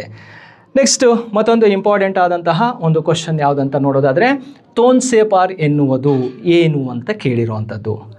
ಇಲ್ಲಿ ಆಪ್ಷನಲ್ಲಿ ಏನೇನಿದಾವೆ ಅಂತ ನೋಡಿಬಿಟ್ರೆ, ತೋನ್ಸೆಪಾರ್ ಅನ್ನುವಂಥದ್ದು ಏನು ಅಂತ ಕೇಳಿದರೆ ಇದು ದ್ವೀಪನ, ಪ್ರಸ್ಥಭೂಮಿನ, ಪರ್ಯಾಯ ದ್ವೀಪನ, ಮುಖಜ ಭೂಮಿನ. ನೋಡಿ, ಅದು ಆಲ್ರೆಡಿ ನೀವು TT ಎಕ್ಸಾಮಲ್ಲಿ ಚೆಂದ ಓದಿದ್ದೀರಿ. ಯಾಕಂದರೆ ಎಕ್ಸಾಮ್ ಡೇಟ್ ತುಂಬ ಹತ್ತಿರ ಬಂದಿರೋದ್ರಿಂದ ನಿಮಗೆಲ್ಲ ತುಂಬ ಪರಿಚಿತವಾಗಿರೋದು. ತೋನ್ಸೆಪಾರ್ ಎನ್ನುವಂಥದ್ದು ಏನಪ್ಪ ಅಂದರೆ ಒಂದು ದ್ವೀಪವಾಗಿರುತ್ತೆ, ಇದೊಂದು ಐಲ್ಯಾಂಡ್. ಹಾಗಾದರೆ ತೋನ್ಸೆಪಾರ್ ದ್ವೀಪ ಎಲ್ಲಿದೆ ಅಥವಾ ತೋನ್ಸೆಪಾರ್ ದ್ವೀಪಕ್ಕೆ ಕರೆಯುವಂತಹ ಇತರೆ ಹೆಸರುಗಳೇನಪ್ಪ ಅಂದರೆ ಇದನ್ನು ಕೋಕೋನಟ್ ದ್ವೀಪ ಅಂತ ಕರೀತಾರೆ. ಕೋಕೋನಟ್ ದ್ವೀಪ ಅಂತಲೂ ಕೂಡ ಕರಿತೇವೆ ಯಾವುದನ್ನು? ತೋನ್ಸೆಪಾರ್. ಅಥವಾ ಸೇಂಟ್ ಮೇರಿಸ್ ದ್ವೀಪ ಅಂತಲೂ ಕೂಡ ಕರೀತಾರೆ. ಸೇಂಟ್ ಮೇರಿಸ್ ಅಂದರೂ ಒಂದೇ, ಕೋಕೋನಟ್ ಅಂದರೂ ಒಂದೇ, ತೋನ್ಸೆಪಾರ್ ಅಂದರೂ ಒಂದೇ. 3 ಹೆಸರು ಅರ್ಥ ಏನು? ಸೇಂಟ್ ಮೇರಿಸ್ ಅಂತ ಬ್ರಿಟಿಷರು ಇಟ್ಟಂತಹ ಹೆಸರು. ಅದನ್ನು ಕೋಕೋನಟ್ ಯಾಕೆ ಕರೆದ್ರು ಅಂದರೆ ತೆಂಗಿನ ಮರಗಳು ಹೆಚ್ಚಾಗಿರೋದ್ರಿಂದ ಕೋಕೋನಟ್ ಐಲ್ಯಾಂಡ್ ಅಂತ ಕರಿತೀವಿ. ತೋನ್ಸೆಪಾರ್ ಅಂದರೆ ಅಲ್ಲಿ ವಾಸವಾಗಿರುವಂತಹ ಜನರು, ಲೋಕಲ್ಸ್, ಸ್ಥಳೀಯರು ಕರೆದಿರುವಂತಹ ಹೆಸರೇನು? ತೋನ್ಸೆಪಾರ್ ದ್ವೀಪ ಅಂತ ಕರೆದಿದ್ದಾರೆ. ಇದು ಈ ಒಂದು ದ್ವೀಪದ ಬಗ್ಗೆ ಗೊತ್ತಿರಬೇಕು. ನಮ್ಮ ಕರ್ನಾಟಕದ ಸಂಬಂಧಪಟ್ಟಂತಹ ಒಂದು ಪ್ರಶ್ನೆ ಆಗಿರುತ್ತೆ. ಈ ಒಂದು ದ್ವೀಪ ಉಡುಪಿ ಮಲ್ಪೆ ಬಳಿ ಕಂಡುಬರುವಂತಹ ದ್ವೀಪ. ಇನ್ನೊಂದು ತುಂಬಾ ಎಕ್ಸಾಮಲ್ಲಿ ಬರ್ತಾ ಇರುವಂಥ ಪ್ರಶ್ನೆ ಯಾವುದಪ್ಪ ಅಂದರೆ ನೇತ್ರಾಣಿ ದ್ವೀಪ ಅಂತ. ಈ ನೇತ್ರಾಣಿ ದ್ವೀಪವನ್ನು ಪಿಜನ್ ಐಲ್ಯಾಂಡ್ ಅಂತಲೂ ಕೂಡ ಕರಿತೀವಿ, ಪಾರಿವಾಳಗಳ ದ್ವೀಪ ಅಂತ ಕರಿತೀವಿ. ಇದು ಮುರುಡೇಶ್ವರದ ಬಳಿ ಕಂಡುಬರುವಂತಹ ಒಂದು ದ್ವೀಪವಾಗುತ್ತೆ. ದರಿಯಾ ಬಹದ್ದೂರ್ಗರ್ ದ್ವೀಪ ಅಂತ ಕಂಡುಬರುತ್ತೆ, ಹೊನ್ನಾವರದ ಬಳಿ ಕಂಡುಬರುವಂಥದ್ದು. ಕಾಜಿಗುಡ್ಡ, ಅಂಜು ದ್ವೀಪ, ದೇವಗಡ ಅಂತ ದ್ವೀಪಗಳು ಕಂಡುಬರ್ತವೆ. ಇವು ಕಾರವಾರದ ಬಳಿ ಕಂಡುಬರುವಂಥದ್ದು. ಈ ರೀತಿ ಹಲವಾರು ದ್ವೀಪಗಳು ನಮ್ಮ ರಾಜ್ಯದಲ್ಲಿ ಕಂಡುಬರ್ತವೆ. ಆ ದ್ವೀಪಗಳನ್ನು ನೆನಪಲ್ಲಿಟ್ಕೋಬೇಕು. ಈಗ ತೋನ್ಸೆಪಾರ್ ಕೊಟ್ಟಿದ್ದಾನೆ, ಮತ್ತೊಂದು ಸಲ ಬೇರೆ ಯಾವುದಾದ್ರು ದ್ವೀಪಗಳ ಹೆಸರನ್ನು ಕೊಡಬಹುದು. ಓಕೆ ಸ್ನೇಹಿತರೆ, ನೆಕ್ಸ್ಟ್ ಕ್ವಶನಿಗೆ ಹೋಗೋಣ. ನೋಡಿ, ಕೆಳಗಿನ ಚಿತ್ರದಲ್ಲಿ ನದಿಯ ಪಾತ್ರದ ಹಂತಗಳನ್ನು ತೋರಿಸಲಾಗಿದೆ. ಅಂದರೆ ನದಿ ಹರಿತಾ ಇರುವಂತಹ ಒಂದು ಮಾರ್ಗವನ್ನು ತೋರಿಸಿದರೆ ಈ ಹಂತಗಳಲ್ಲಿ ಉಂಟಾಗುವ ಭೂಸ್ವರೂಪ, ಲ್ಯಾಂಡ್ ಫಾರ್ಮ್, ಸರಿಯಾದ ಅನುಕ್ರಮವನ್ನು ಗುರುತಿಸಿ ಅಂತ ಇದೆ. ಈಗ ಒಂದು ನದಿ ಒಂದು ಬೆಟ್ಟದಲ್ಲಿ ಹುಟ್ಟತ್ತೆ. ಬೆಟ್ಟದಲ್ಲಿ ಹುಟ್ಟುವಂತಹ ನದಿ ಮುಂದೆ ಹರ್ಕೊಂಡು ಹೋಗತ್ತಂದಾಗ ಆ ಹರಿಯುವ ಮಾರ್ಗದಲ್ಲಿ ವಿವಿಧ ಭೂಸ್ವರೂಪಗಳು ನಿರ್ಮಾಣವಾಗುತ್ತೆ. ಇದೇ ಒಂದು ಬೆಟ್ಟ, ಈ ಕಡೆ ಬೆಟ್ಟದಲ್ಲಿ ನದಿ ಹುಟ್ಟುತ್ತಾ ಇದೆ. ಅಲ್ಲಿಂದ ಹರ್ಕೊಂಬರ್ಬೇಕಾದ್ರೆ ಇದನ್ನು ಫಸ್ಟ್ ಸ್ಟೇಜ್, ಮೊದಲನೇ ಹಂತ ಅಂತ ಕರಿತೀವಿ. ಬೆಟ್ಟದ ಇಳಿಜಾರಿನಲ್ಲಿ ಹರ್ಕೊಂಬರೋದು, ತುಂಬ ವೇಗವಾಗಿ ನದಿ ಹರ್ಕೊಂಬರ್ತಾ ಇರುತ್ತೆ. ಆ ವೇಗವಾಗಿ ಹರ್ಕೊಂಬರುವಂತಹ ಒಂದು ಹಂತವನ್ನು ಬಾಲ್ಯಾವಸ್ಥೆ ಅಂತ ಕರಿತೀವಿ, ಫಸ್ಟ್ ಸ್ಟೇಜು. ನೆಕ್ಸ್ಟ್ 2ನೇ ಹಂತಕ್ಕೆ ಬರುತ್ತೆ, ಸ್ವಲ್ಪ ಸ್ಲೋ ಆಗುತ್ತೆ, ಅದನ್ನು ಯೌವನಾವಸ್ಥೆ ಅಂತ ಕರಿತೀವಿ. ನೆಕ್ಸ್ಟ್ ಲಾಸ್ಟ್ ಸ್ಟೇಜಿಗೆ ಹೋಗಿ ಸಾಗರ ಅಥವಾ ಸಮುದ್ರವನ್ನು ಸೇರುತ್ತೆ, ಇದನ್ನು ವೃದ್ಧಾಪ್ಯ ಹಂತ ಅಂತ ಕರಿತೀವಿ, ಓಲ್ಡ್ ಏಜ್ ಅಂತ ಕರೆಯುವಂಥದ್ದು. ಈಗ ನದಿ ಹುಟ್ಟಿ ಸಾಗರ ಸಮುದ್ರ ಸೇರೋಷ್ಟರಲ್ಲಿ 3 ಹಂತಗಳಲ್ಲಿ ನದಿ ಹರ್ಕೊಂಬರುತ್ತೆ. ಆ 3 ಹಂತಗಳಲ್ಲಿ ಹರಿಯುವಂತಾಗ ಏನೇನು ಕೆಲಸ ಮಾಡುತ್ತೆ ನದಿ? ನೋಡಿ, ಬೆಟ್ಟದಲ್ಲಿ ನದಿ ಹುಟ್ಕೊಂಡು ಬರಬೇಕಾದ್ರೆ ಸ್ಪೀಡಾಗಿ ಹರಿಯುತ್ತದು, ವೇಗವಾಗಿ ಹರಿಯುತ್ತೆ. ಆವಾಗ ಎರೋಸನ್ ಪ್ರೋಸೆಸ್ ನಡೆಯುತ್ತೆ, ಅಂದರೆ ಸವೆತ ಕಾರ್ಯ ಮಾಡುತ್ತೆ. ಹಾಗಾದರೆ ಮೊದಲ ಹಂತದಲ್ಲಿ ಏನಾಯಿತು? ಸವೆತವನ್ನು ಮಾಡ್ಕೊಂಬಂತು. ಸವೆತವನ್ನು ಮಾಡಿಕೊಂಡು ಮುಂದೆ ಹರ್ಕೊಂಡು ಬರಬೇಕಾದ್ರೆ ಅದರ ಸ್ಪೀಡ್ ಕಡಿಮೆ ಆದ ಕೂಡಲೇ ಅಲ್ಲಿಂದ ನಿಧಾನವಾಗಿ ಏನು ಮಾಡ್ಕೊಳ್ತಾ ಬರುತ್ತೆ? ಸಾಗಿಸ್ಕೊಂಡು ಬರುತ್ತೆ. ಸವೆತ ಮಾಡಿರೋದನ್ನು ಏನು ಮಾಡ್ತು? ಟ್ರಾನ್ಸ್ಫರ್ ಮಾಡ್ಕೊಂಡು ಬಂತು. ಅದಾದ ನಂತರ ನೀರು ಹೋಗೋದೇ ಕಷ್ಟವಾಗ್ತಾ ಇರುತ್ತೆ, ಅದನ್ನು ಹೊತ್ಕೊಂಡು ಹೋಗೋಕ್ಕಾಗಲ್ಲ, ಡೆಪಾಸಿಟ್ ಮಾಡೋಕ್ಕೆ ಸ್ಟಾರ್ಟ್ ಮಾಡುತ್ತೆ, ಸಂಚಯನ ಮಾಡುವಂಥದ್ದು.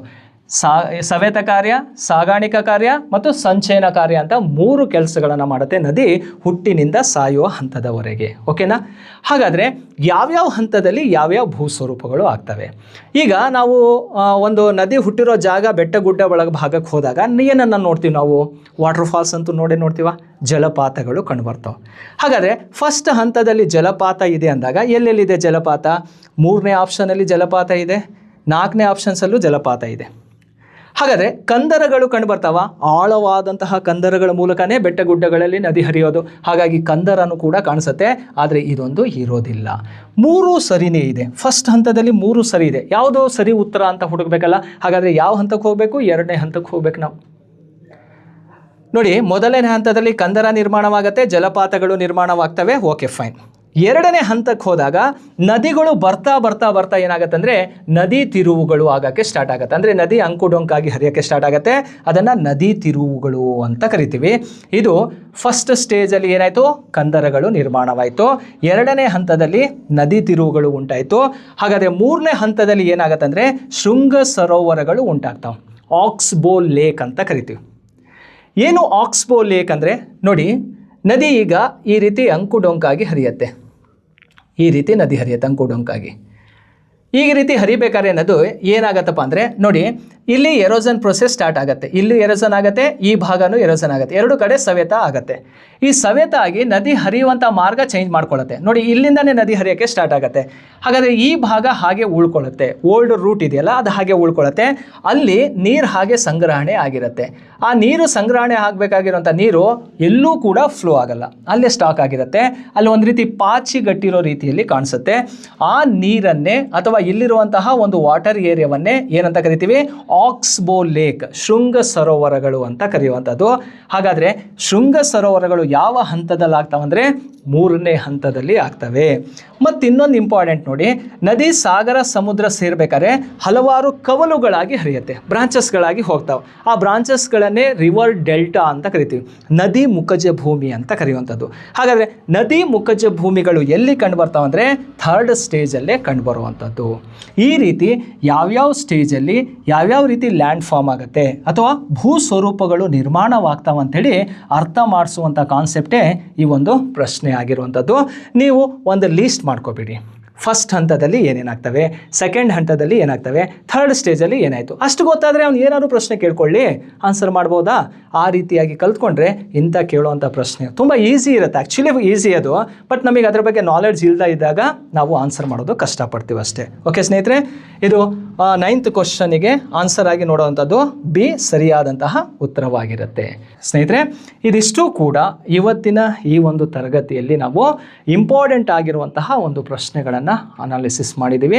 ಸ್ನೇಹಿತರೆ, ಈ ಒಂದು ವಿಡಿಯೋದಲ್ಲಿ ಏನು ಕ್ವಶನ್ ಅನಾಲಿಸಿಸ್ ಮಾಡಿದ್ದೀನಲ್ಲ, ಇದು ವರ್ಲ್ಡ್, ಫಿಸಿಕಲ್ಲು, ಇಂಡಿಯಾ ಎಲ್ಲ ಕಾನ್ಸೆಪ್ಟ್ ರಿಲೇಟೆಡ್ ಆಗಿರುವಂತಹ ಒಂದು ಪ್ರಶ್ನೆ ಆಗಿರುತ್ತೆ. ಸ್ನೇಹಿತರೆ, ಈ ವಿಡಿಯೋ ಇಷ್ಟವಾದರೆ ಲೈಕ್ ಮಾಡಿ, ಕಾಮೆಂಟ್ ಮಾಡಿ, ನಿಮ್ಮ ಫ್ರೆಂಡ್ಸಿಗಳಿಗೂ ಕೂಡ ಶೇರ್ ಮಾಡಿರಿ. ಹಾಗೆ ಈ ವಿಡಿಯೋನ ವಾಚ್ ಮಾಡಿ ಮುಂದೆ ಬರ್ತಾ ಇರುವಂತಹ TET ಎಕ್ಸಾಮು, ಅದರ ನಂತರದಲ್ಲಿ ಬರುವಂತಹ GPSTR, HSTR ಎಕ್ಸಾಮಲ್ಲಿ ಇಂತಹ ಪ್ರಶ್ನೆಗಳನ್ನು ಕೇಳ್ತಾರೆ. ಚೆಂದಾಗಿ ಓದಿ ಜಾಬನ್ನು ತೆಗೆದುಕೊಳ್ರಿ ಅಂತ ಹೇಳ್ತಾ, ಸೊ ಇಲ್ಲಿಗೆ ನನ್ನ ಕಾನ್ಸೆಪ್ಟನ್ನು ಮುಗಿಸ್ತೀನಿ. Thank you.